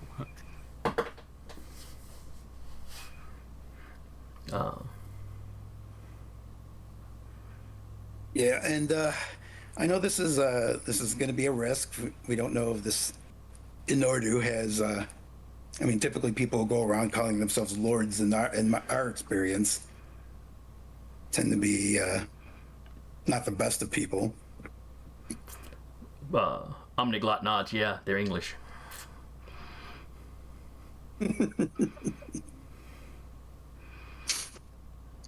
So I definitely don't take lightly you're backing me up here. She's like, I'm sure it doesn't mean anything, but there are some Earth languages where that name of his means chaos. Inordu? It does. Or disorder. That probably does mean stuff, because that's He just talked the about life we having- leave. well, he talked about them having been on Earth before, so we may have taken that word from their language. Oh, I missed that. No, miss what now? Inordu's been on Earth before, or his people, or his... Their people. The huntsman had mentioned that, y'all people haven't, he knew what Earthlings were, but his people had not interfered with Earth in a long time. Maybe it was just bad phrasing on his part. Maybe he meant interacting. Who knows?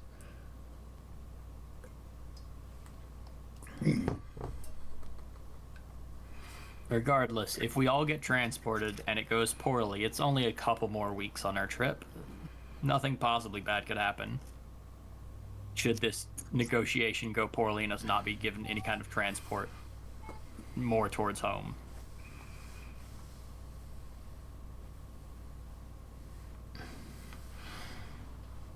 Well, Engineer Hendricks, he let y'all, we've got a good haul today, and we'll certainly start installing what we can and prepping what we can right away. But this isn't everything we need. It'd be probably another couple of days at this rate. Maybe the Nordu's a nice guy, and he can hook us up with the rest of what we need.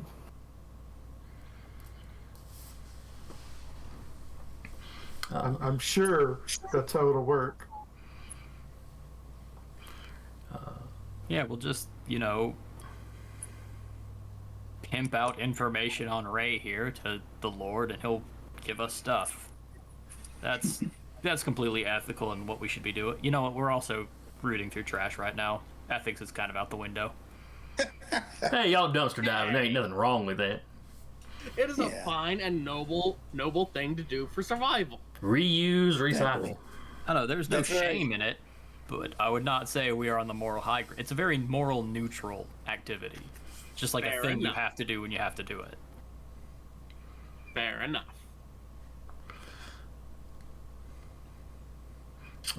Man, I could really go for the dumpsters behind O'Malley's right now. Omniglot looks at you, and is like, you should really try to be more positive. Be more like Bruce. Yeah, we should all be more like Bruce. Is that the first time Landshark's ever heard that before? It is. There are innumerable reasons why I cannot be more like Bruce right now. All of them negative on my part, as I put a hand up and a swayed Landshark. Mostly due to stress. You're a great guy from all I've heard about you, other than the accidental earthquakes. Well, by now, I would think you would, spend 6 months. You ought to have a pretty good feel for him anyway. Because he is a pretty much open book. And I certainly try to be friends with people I think can punch mountains.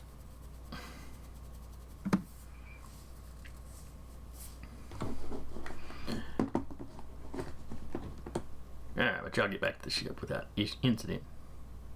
So yeah, they're installing the parts. What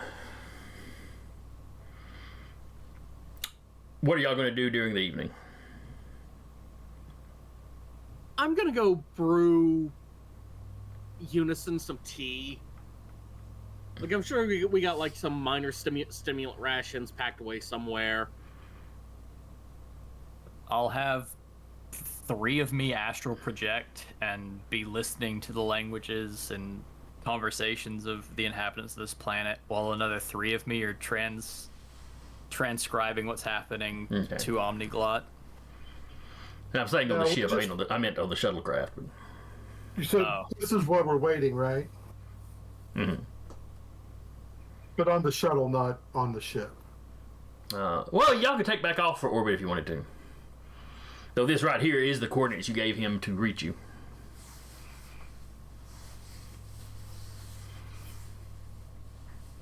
Unless you were specifically giving him the coordinates to the ship in orbit. Yeah, I think we want the ship in orbit, right? Okay. Because we want to keep everyone together. If there are windows on the ship, are there? Yeah. Any window in an unattended room, Bruce will do his normal thing and just make the rounds on the ship, and he'll just kind of look out the window and make face prints, draw sharks, write messages to Jay on the windows, and just leave them. So on the shuttlecraft, you've got the main, front windshield, for lack of a better term. Right, yeah, which is not unattended. And then the door that leads outside has like a porthole style window on it. It's in like a little airlock kind of setup, but the one that looks outside, you've got a window where you can look outside before you actually open the door. Yeah. Just stare out the window and make a face print.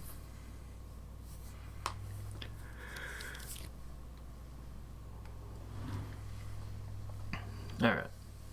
So I guess logically you'd have to decide whether you were going back up to the ship or just going to camp in the shuttle to get an early start tomorrow. I thought we were going up to the ship. Agreed. Okay. But if we're not, then that's fine also. I just thought we were going to the ship. Okay. That's why I said making his rounds on, Alright. on the ship. Getting all the windows dirty. So yeah, y'all get to the ship. They start installing parts.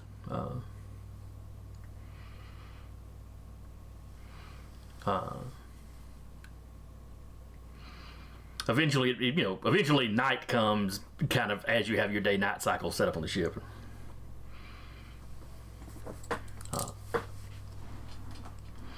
Now, Tyler, explain exactly how Unison is quasi-sleeping at the moment.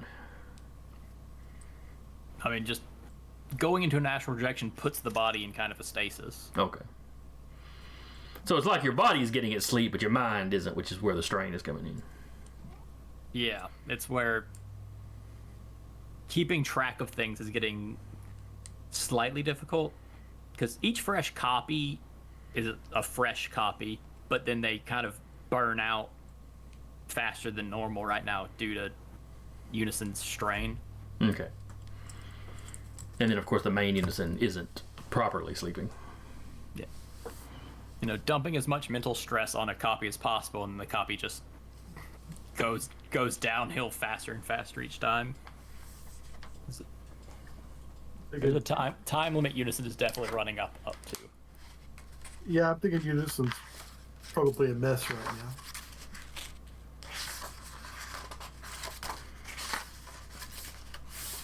And trying to keep up with Omniglot is also not helping. Which don't bother writing down everything she says. Have to write it down so that other people can understand her. Fair. And the rest of you guys have learned, a lot of conversations with her, or it's really more like you're having 2 or 3 conversations. She'll keep multiple threads of conversation going at one time.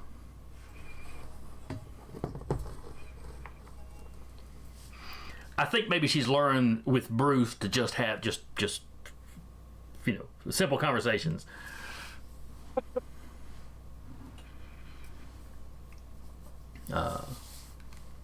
Unless they're discussing pop culture, because then some kind of way Bruce can keep up with her when she's hopping subjects.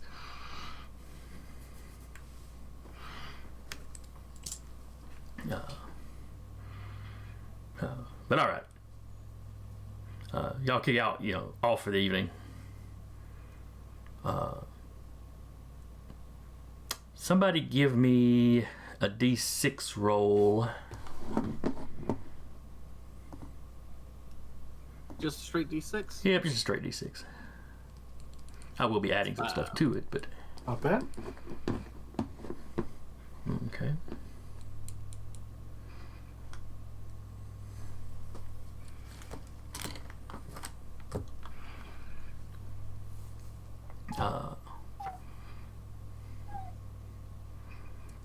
Ray, you get a ping in the middle of the night. Like you're Pain or ping? a ping from the computer. Oh, okay. Yes, Lobster. Are we calling the AI Lobster Fest? No, it's the Primus Memorial ship, but Okay. called the Primus. Yeah. Okay. I No, thought we we're were. naming the AI Lobster Fest. Y'all don't have like a real AI on here. Okay. Yeah, I'll just say yes. Y'all can refer to it as ship or computer or whatever it'll respond. Computer. It has detected a person moving about the ship. Is it the Huntsman? When all crew have been identified, or when all crew are accounted for. Okay. It doesn't have a camera on it. It just motion sensors picked somebody up, and it was like, wait a second, everybody is in their quarters essentially.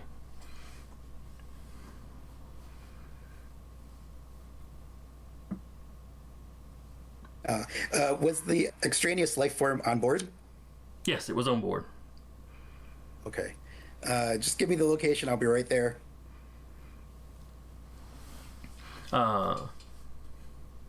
It gives you the location close to engineering. Okay. I'll suit up and, fly internally as fast as I can over. Meanwhile, alerting the rest of my teammates over comms that someone's on board. It might be the huntsman. Ah, not this crap And again. I give the location. Hope it's not another saboteur. I'll send a projection as fast as I can to engineering while having a couple copies follow on foot. Recluse is gonna scuttle his way down there in his jams. Yep, me too. What kind of pajamas does Recluse wear? I just have to know. A very nice robe. Okay. Oh man, you packed a robe? Is Lanchak wearing anything?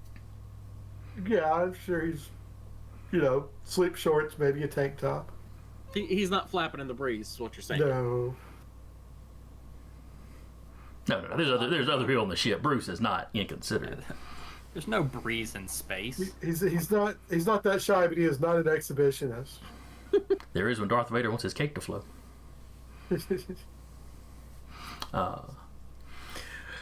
Well, with his ability to just fly through walls, I imagine Unison's astral projection would get there first. When you get there, you do not see. It is not the huntsman. Oh, great. His style of dress is somewhat similar.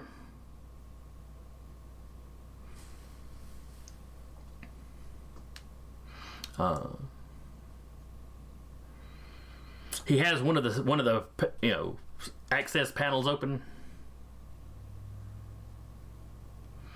and is leaning into it with some kind of tool.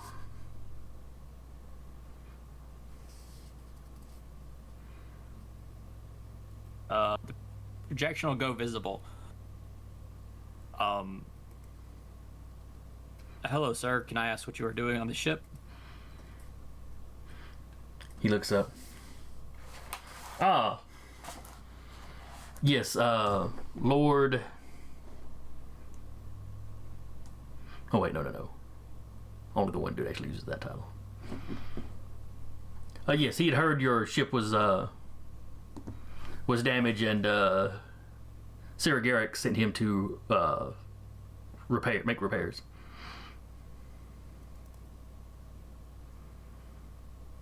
Would you mind pausing for a moment while we bring one of our engineers in to watch? Oh, certainly. They should always take opportunities to learn. Thank you kindly.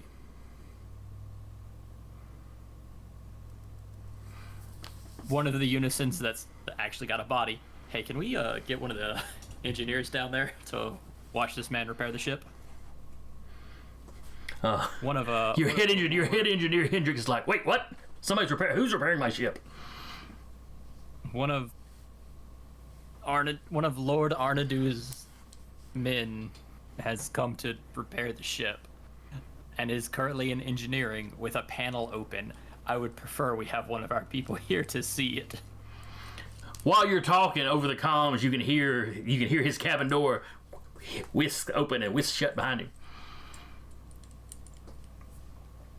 And yeah, he comes down, about like Lancelot, just barefoot, bathrobe thrown on. I love having a ship full of Like a robe, hyperfixated too? people.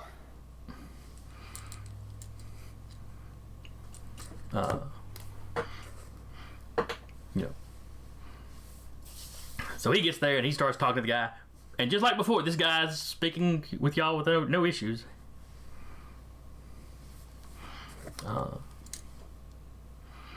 He is also basically human looking. Yeah, well, Though this guy's eyes are a little, not freakishly oversized, but they seem a little bigger than normal humans. It's like if you made a realistic looking human and then made him a little more anime. Alita, Battle Angel movie. That's actually pretty good. Yeah. while he was working, Unison will ask, just out of curiosity, is what you're speaking your base language being translated to us, or is your base language just this similar to ours? We can all speak mortal tongues. Mortal tongues? He goes, yes, yes. And then he kind of looks at you. None of you are immortal, are you? No, I don't think I am. No, then you're mortal. I don't see where the confusion was. He goes back to work.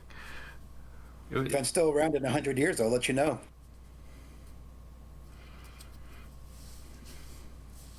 The curiosity is more we didn't know about immortals. Well, many races, when they get to a certain level of advancement, it stops being an issue.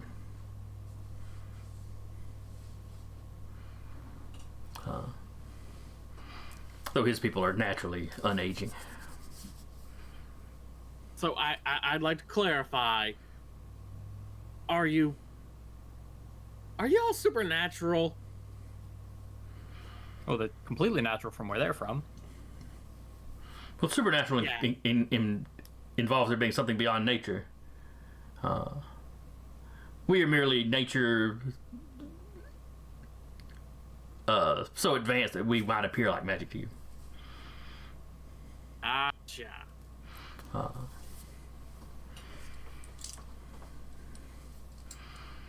Classic Star Trek. But and the engineer's watching and then going over. Once he moves on to something else, the engineer is sitting there going over stuff. Are y'all gonna stay up and like watch this guy work through the night? Yeah. If he is unbothered by us. He seems completely indifferent to you.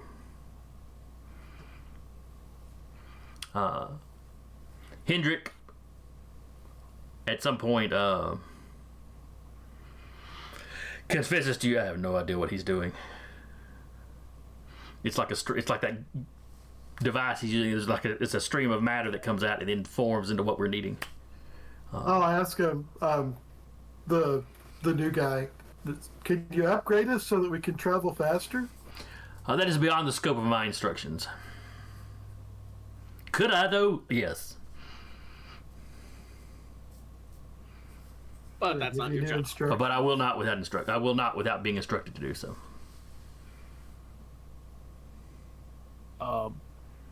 Ray's in charge. Ray, tell him to upgrade. I don't think Ray has that kind of authority. He certainly does not. Yeah, we don't own this ship. We're just using it.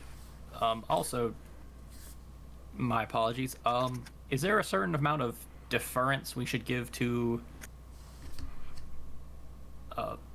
the being we were given the name of as Lord Arndu? Is there a certain amount of respect and deference we should be giving if and when we meet? Yes, treat him, at the bare minimum, treat him as you would when you're mortal kings. We overthrew the last one of those we had. killed a lot of those. Well, surely you have some sort of rulers, though. Yeah, we understand authority of someone who is in charge of a planet, understood, or a civilization. It's just we're still in a time frame where when you think about kings, we think more about how we decapitated most of them. Well, there's no concern of that with my No, we lord. have no intention of doing anything like that. Yeah, it's gonna be just a nice meet and greet. Shake some hands. It'll be fine. Get a few scans done, pass Exchange some of information information. on, and hopefully we'll be on our way right after that. Yeah, indeed. He's gone back to work while y'all were talking. He doesn't care what you're going for. Yeah. It's like he's not being intentionally rude, but he's certainly not being intentionally polite either. Yeah, and at a certain point, he starts sighing before he answers questions. Because you keep interrupting his work to ask him this mundane triviality. I didn't want to be rude to your boss, but I understand we're wasting your time here, so we'll I'll step away. And yeah, Hendrix gets some of the other engineers awake, and they're all going over stuff. By morning, he's finished. Hendrix is like, we've gone back over what he's done. I have no idea how he made the parts, or how he made some of the repairs he did as far as like how his device works. But everything seems to be solid. Everything is functioning. Everything's nominal.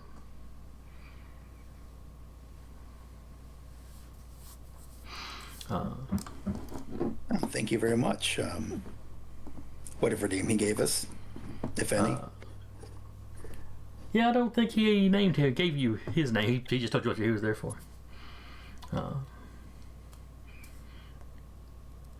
Certainly. When I return, within a few moments, one of our doorways should open in front of you. Simply fly your ship through it. Appreciate it.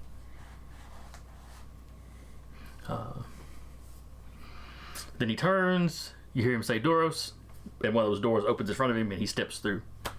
It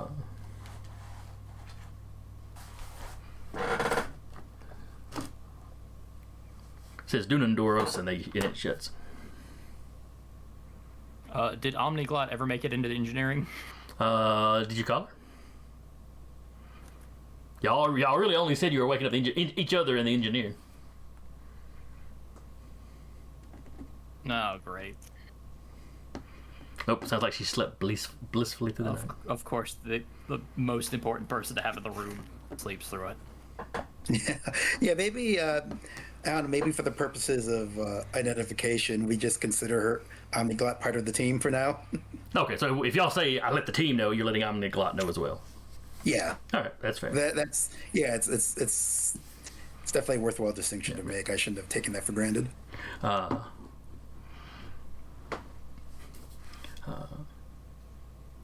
So you realize, it would be useful to have her. All right, from now on, she goes into the. And in fact, you probably, was it not you waking up in the middle of the night, might have thought to. But sure enough, he's not gone 10 or 15 minutes. When whoever's in the cockpit tells you they've seen that seen a doorway open. It's just like a big square in space, but there's plenty of clearance for the ship to get through. Okay, hopefully by this point we're all ready for action, out of our jammy jam, and I'll go ahead and pilot the ship through, and announcing to everyone on board that we're about to make the transfer, and hang on tight. So you go forward. As you go through the doorway, there is no sensation of anything odd happening. Okay. It's just from your point of view, you can see this flat, almost like a flat panel of somewhere else. And now that, through the side windows, you can see this line of it as it passes you by. But where this one planet was in orbit, you were in orbit, and this planet looked like it was right out this window. When you pass through, it's just a different planet outside the window. But it's like you're traveling the same direction and speed compared that you were on the one planet compared to this one. How's this new planet look? Big pardon? How did this new planet look? Where the other one looked rusted over and dusty, this one visibly has a lot of volcanic activity. Like as you make a rotation around it. A lord on a volcanic planet.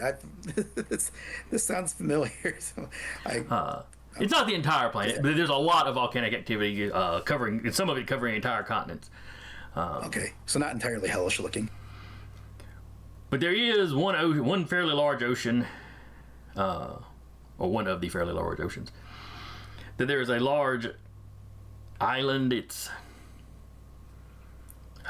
assuming this planet is roughly the size of Earth. This thing looks like it's, you know, maybe the size of New Zealand, but sort of like if you folded New Zealand and, you know, top to bottom folded in half, so it's not long and narrow.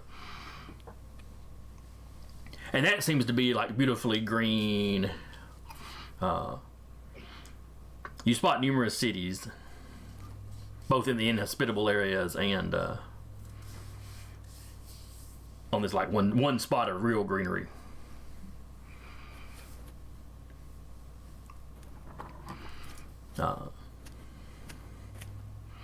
But it definitely looks like a planet that's been through some stuff.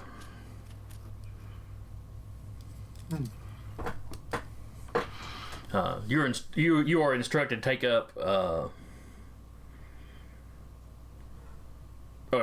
instructed to maintain the orbit you're in.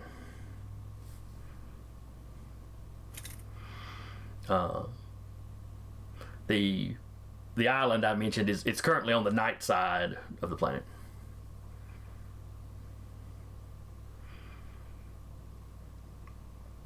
You're meeting with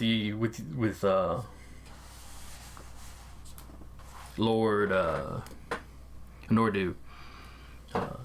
You basically have somebody get in touch with you and schedule that.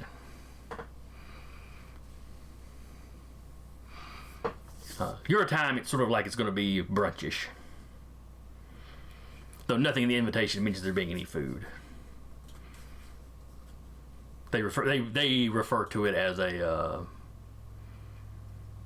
interview.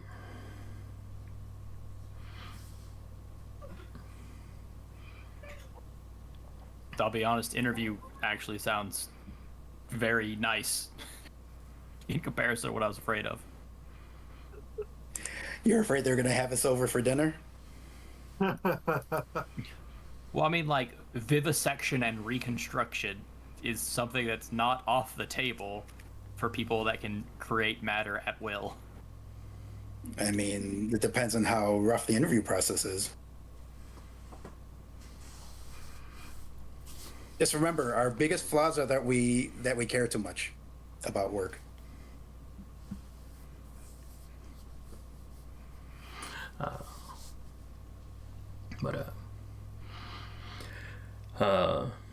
So anyway, the time comes. Who all are you carrying down to the planet? Polyglot probably should come. All right, Omniglot will go. Omniglot, yes, damn it. I love this name so much. And we can't really shorten it to Glot, because Glot, if you just call somebody Glot, you're like, that's got to be an insult. I don't know what it means, but it's got to be an insult. Yeah, it just sounds nasty. Yeah, it doesn't sound good. Polly, I mean, what's her? I don't suppose Polly is her Omni. actual first name, is it? Her actual the name she operates under is Omniglot. Oh, that's right, Omniglot. Okay, never mind. That's And she may not have told you her real name. That's fair. Yeah, like we've never seen her outside of the mask either, right? No, she is pretty much in the mask whenever she's out and Like about. if she showed up at the meeting, she would have been in her nightie and like a mask, right? Well, you don't know what she wears to bed, but yes. Or she just showed up a few minutes later, having taken the time to dress. Back in the graduation robes. It's a lab coat. It's just the graduation cap. Oh, that's right. Sorry. I figure just the core 5 of us would do. I don't think we need engineering for this. How does that sound to people? Hendrix is fine with not going. He's fine with his people not going.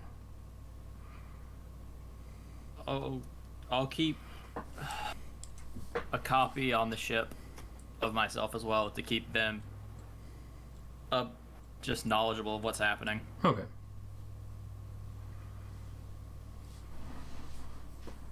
Yeah, so are y'all dressing differently than normal, or y'all just going in your outfits? In my uniform. Let's recall for the silver. So his land Rico's flexibly packed the suit he wears whenever he does TV interviews, so he's just going on that, going in that. Curtis has got his best Spaceman Spiff outfit. When I say uniform, I mean my superhero uniform, not my Air Force uniform. Yeah.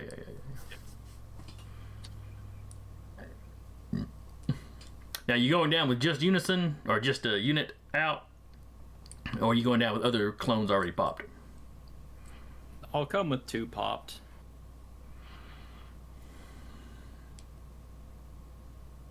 But I'm hoping I don't have to think too much during this. It's reason checks all day long, or intelligence checks, I should say.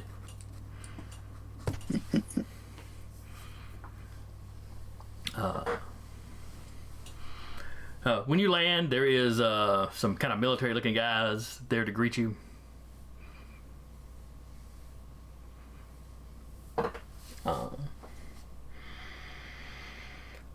They're all basically humanoid-looking, but like the one guy who you've met whose eyes were a little too big. There's a lot of just odd, small variations.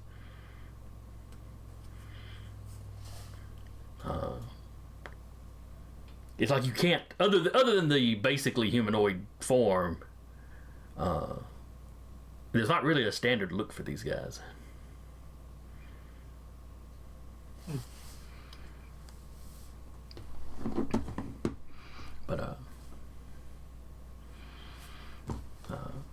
But you also see Sarah Garrick's there, the huntsman. Are his dogs there too? They're not like right up at the gangplank of your ship. They're like further back towards the building. Mm.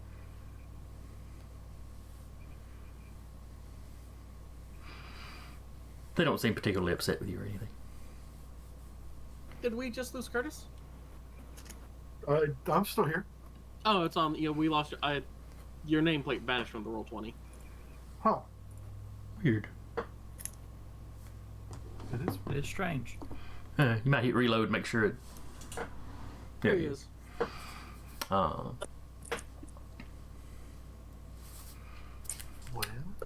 Greetings, Ray.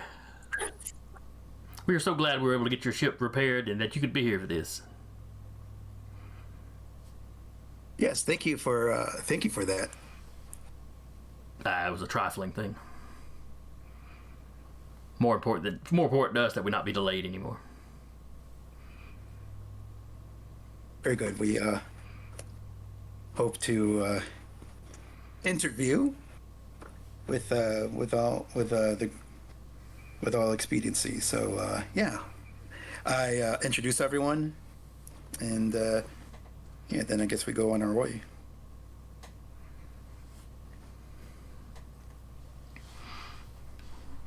I will interject that I'm a shark when Ray introduces me.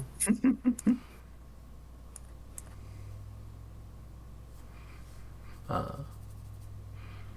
think you'd mentioned that to him before, so. Well, but not to Lord. What's his name? Oh yeah. So yeah, Sarah Garrick leads you into the building. You are taken to what looks like a throne room.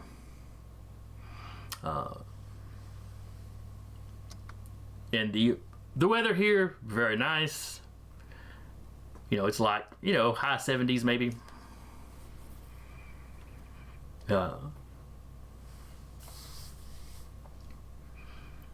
The sky is clear here, even though it's often soot covered and everywhere else. It's like all that pollution kind of parts around this landmass.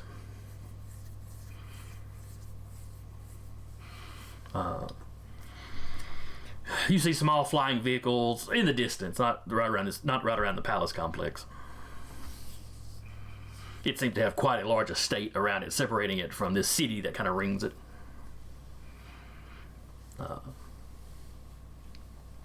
But you're led inside.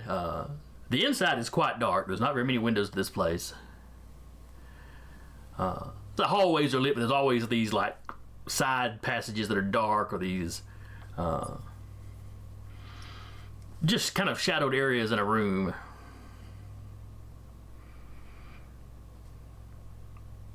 It is not a. Is it kind of like some stores where areas where no one's shopping, the lights go off, and then when somebody walks down that aisle, the lights pop back on? Do we get that impression? Or Down some of the hallways, quite possibly. But also, it's just the lighting. It's just the place is not well lit. The main walkways are plenty lit enough for you to get by, but it's like they didn't really bother to lighten the rest of the room. Think of any old creepy castle you've seen in an old movie. Except nothing about this place looks run down. And it's not like dusty or cobweb filled. maybe they're subterranean. Does it seem like this place was made incredibly recently?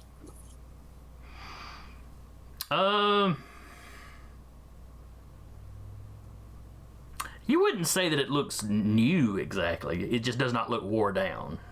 Okay, so this was not a place literally fabricated for us to meet at. No, you don't think so.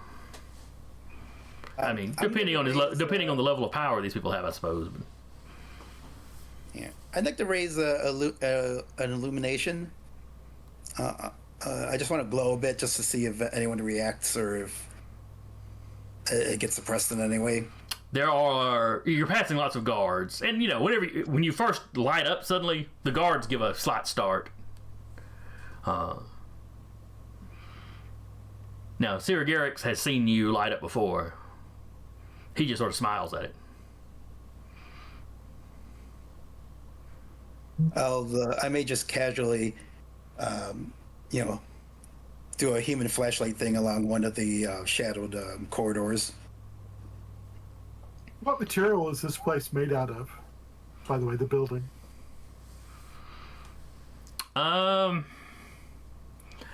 It looks like stone, but there's no joints or anything's put together. And it definitely does not look like cement. Okay. Can I, does it feel like something I could manipulate if I wanted? That's a good question. Give me an awareness as you try to like poke and probe without actually tearing something up. Yeah. When I refreshed, I closed out of my character sheet.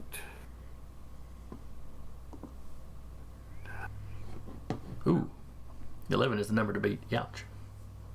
Yeah, I'm not probably gonna do that. You're really not sure. If it's real stone, you might be able to, but if it's some kind of... But my senses can't tell me, basically. No, you're gonna have to really try to do something to see if it actually works or not. Gotcha. Do I notice as we're going through, like, is there any sort of reoccurring pattern to how the rooms are decorated? Any sigils, things like that I might recognize from my occult studies? Give me a roll. That's an 11. Oh, and you only need to beat a 6.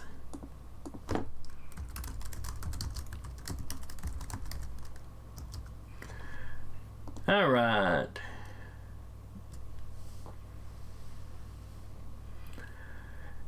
There are a lot of designs on the wall. Lots of lines that sort of knot around each other. While you don't recognize, some of them match up with like old Celtic symbolism, but a lot of them don't. But the art style is similar.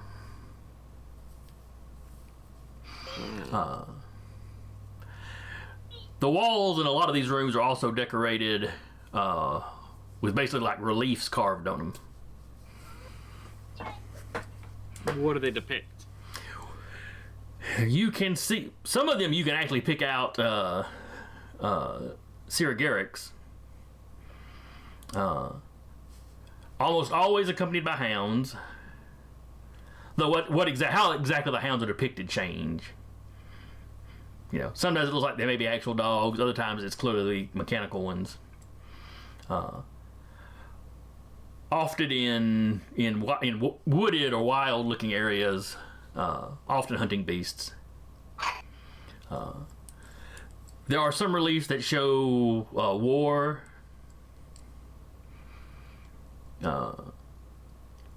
They'll depict things. It's like you'll see a ground battle with planes or fighters or something in the air, but a lot of the people will still be fighting with almost looks like medieval weaponry. But a lot of it is drawn kind of like where it's probably a artistic depiction of like Sarah Garrick's bow, the way it was just made of energy. Mm-hmm. But when he wasn't using it, it was non-existent. And it's a variety of weapons that have that same kind of artistic design to them. Like I said, it's done up in like a old-fashioned stone relief, so they're not like painted and colored in. I'm going to be passing these observations along to the rest of the team. Just like it's like a very cheery tourist guide sort of thing. Just oh hey, that looks kind of similar to X, Y, and Z back on Earth, kind of emphasizing Celtic and all that sort of thing, without ever saying the word fairy. Because this is some space fairy bullshit.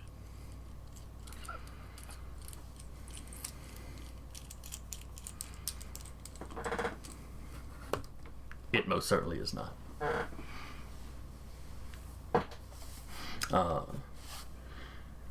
Anyway, they eventually lead you to a large throne room.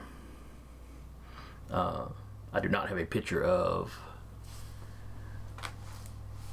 the Lord ready to go yet. Good thing for you, only have 15 minutes left. Oh yeah, we are about done. Oh, then I need to make things go poorly right quick so we can have a cliffhanger. Not every cliff has to be hung off of.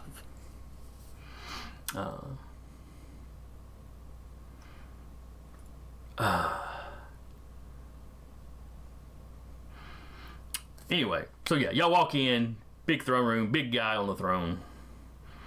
Lots more guards.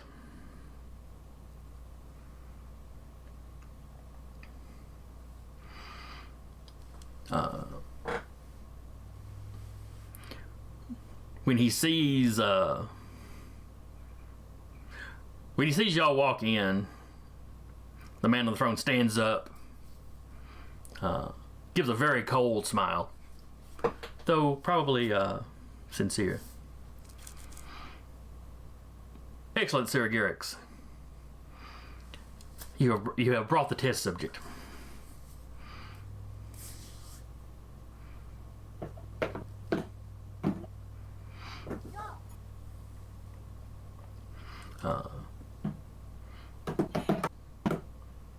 He motions for you. He motions all forward. He steps down. He literally does the whole kind of walking around Ray, just giving him up and down.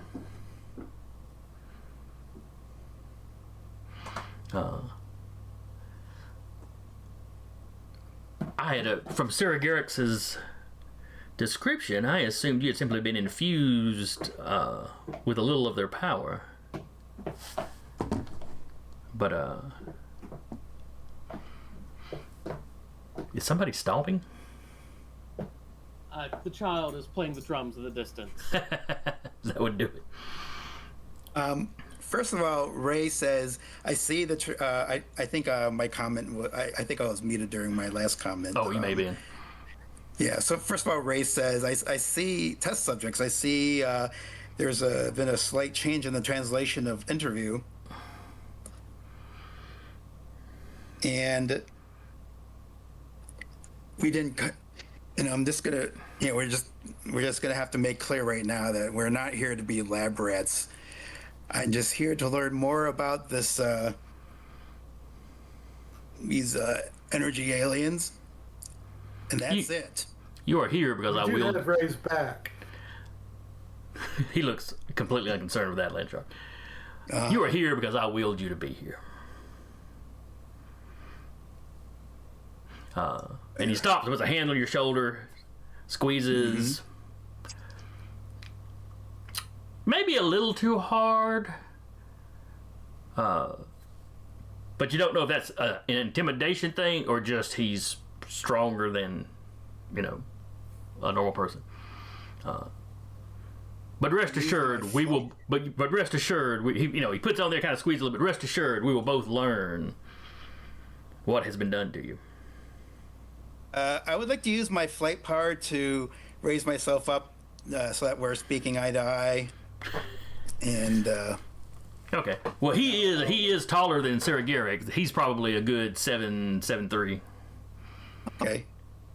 So you float a little bit. Some of the guards kind of lower their weapons slightly. But the lord of the manor, or the lord of the palace, does not seem upset. All right. I'm already not liking the tone of this. So if you can show a little more good hospitality, or we're out of here. Sarah Garrick looks like he just swallowed something down the wrong pipe. And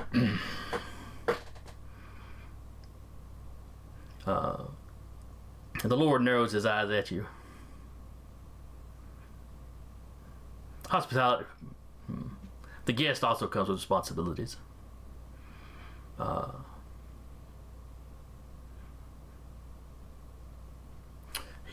Perhaps we are both. Perhaps I'm over excited at this opportunity. Understandable. Being a little overeager, perhaps. Let us start with a simple examination. A simple scan. For I believe that you are not merely infused or have not simply had an encounter with one of these creatures. I believe you have internalized it somehow. That's what I'm here to find out. I would very much like to know the mechanics of that.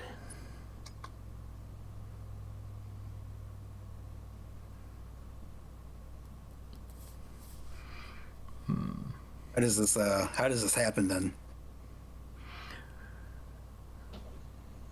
Follow me to my workshop. We will begin with a simple examination. I have devices that will look closely at you. Okay, I'll just gesture to the team to come with.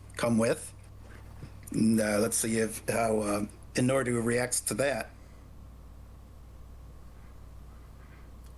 As long as you're following him, he doesn't seem to respond to any of the rest of them. A bunch of troops kind of fall in behind y'all. Okay. And the workshop is this huge laboratory area. Wait, I'm just gonna side table with the team. How are we feeling about this? Not thrilled. Yeah. Agreed. I mean, he's just trying to research how to make himself the same way you currently are.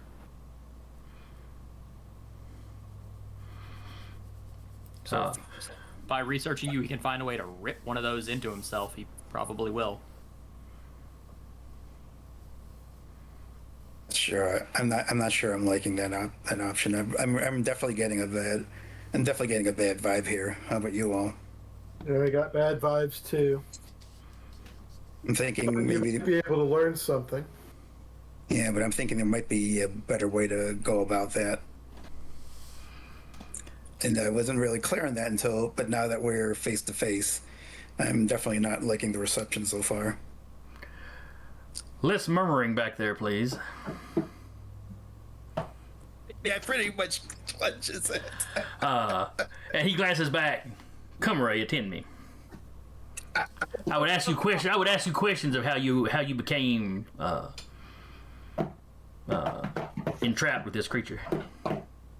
Okay. This dude does talk like a villain. All right, should we make a break for it? You don't want to at least get scanned? If you want. Yeah. I hope would it be reasonable that at this point the team knows that whenever something's about to start, to just cover their eyes while I give a blinding flash, and then we proceed with the initiative antics? Yep. Does it seem like a maneuver that's reasonable enough that we've worked out in advance? You probably have some kind of code phrase. Yeah. We used to, one of the M&M games I ran, we had a fellow in a powered suit that would do it. He would basically start with a dazzle attack. Right. Anytime he was going to do it, though, he would scream Disco Inferno. Because he would shoot it out, it'd be like a big ball of light going off. So he'd say that, everybody at the table would shield their eyes. I might go for something a little more military sounding, like Arclight. And go ahead and give off a blinding burst. And is this a good point for a cliffhanger? We got to wrap it up forward. It's 3:55. Yeah, we'll go ahead and wrap it here. With Ray basically going arc light, and then just flaring up. And we'll cover, the roles for all that next time. And it's so rude. It's like y'all showed up to a party and went, "Oh yeah, it's good to be here. It's good to be here." Shook hands, then immediately ran and dove out the window. Yeah, we just get that vibe that, wait, we're... Yeah, exactly. We thought it was. Hey, you know how you wanted to have some arguments between Ray and Unison? Yeah. This is gonna be an argument. That's fair. Hey champ, why the f did we do this? You didn't even let him find out any information about you. You got scared. We didn't even get brunch.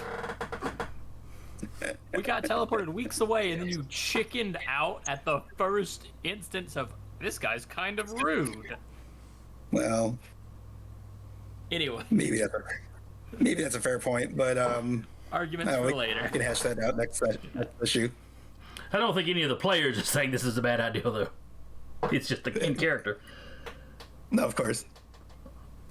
All right, well, so we'll wrap it here. I hope y'all enjoyed it. I had fun. I'll get better at pronouncing some of these names and remembering some of them as we go. I'm not saying some of these guys aren't going to be major players for the foreseeable future, but you may run into them a few more times. Assuming you can escape from them this time. Yeah, we're gonna have to get a list started of names. Yep. I'm going to try to do better with my note taking. But anyway, I hope anybody that came by and watched had fun. I hope you'll show up when we do this again, and should be in 2 weeks, assuming nothing weird comes up. 2 weeks, I think, is so. Easter. It may be. You may be right. And I don't know. 2 weeks will be the 31st. Yeah. Oh, yeah. Yeah, I'm out.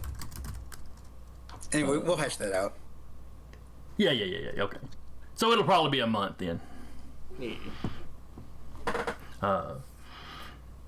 But anyway, hope you'll join us then.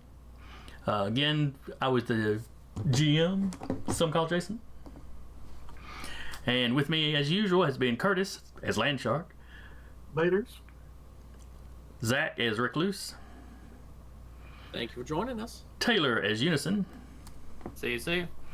and Mike as Independence Ray. Take care, everyone. We might even be able to call him Captain Independence Ray now. Yeah. And we'll see y'all next time.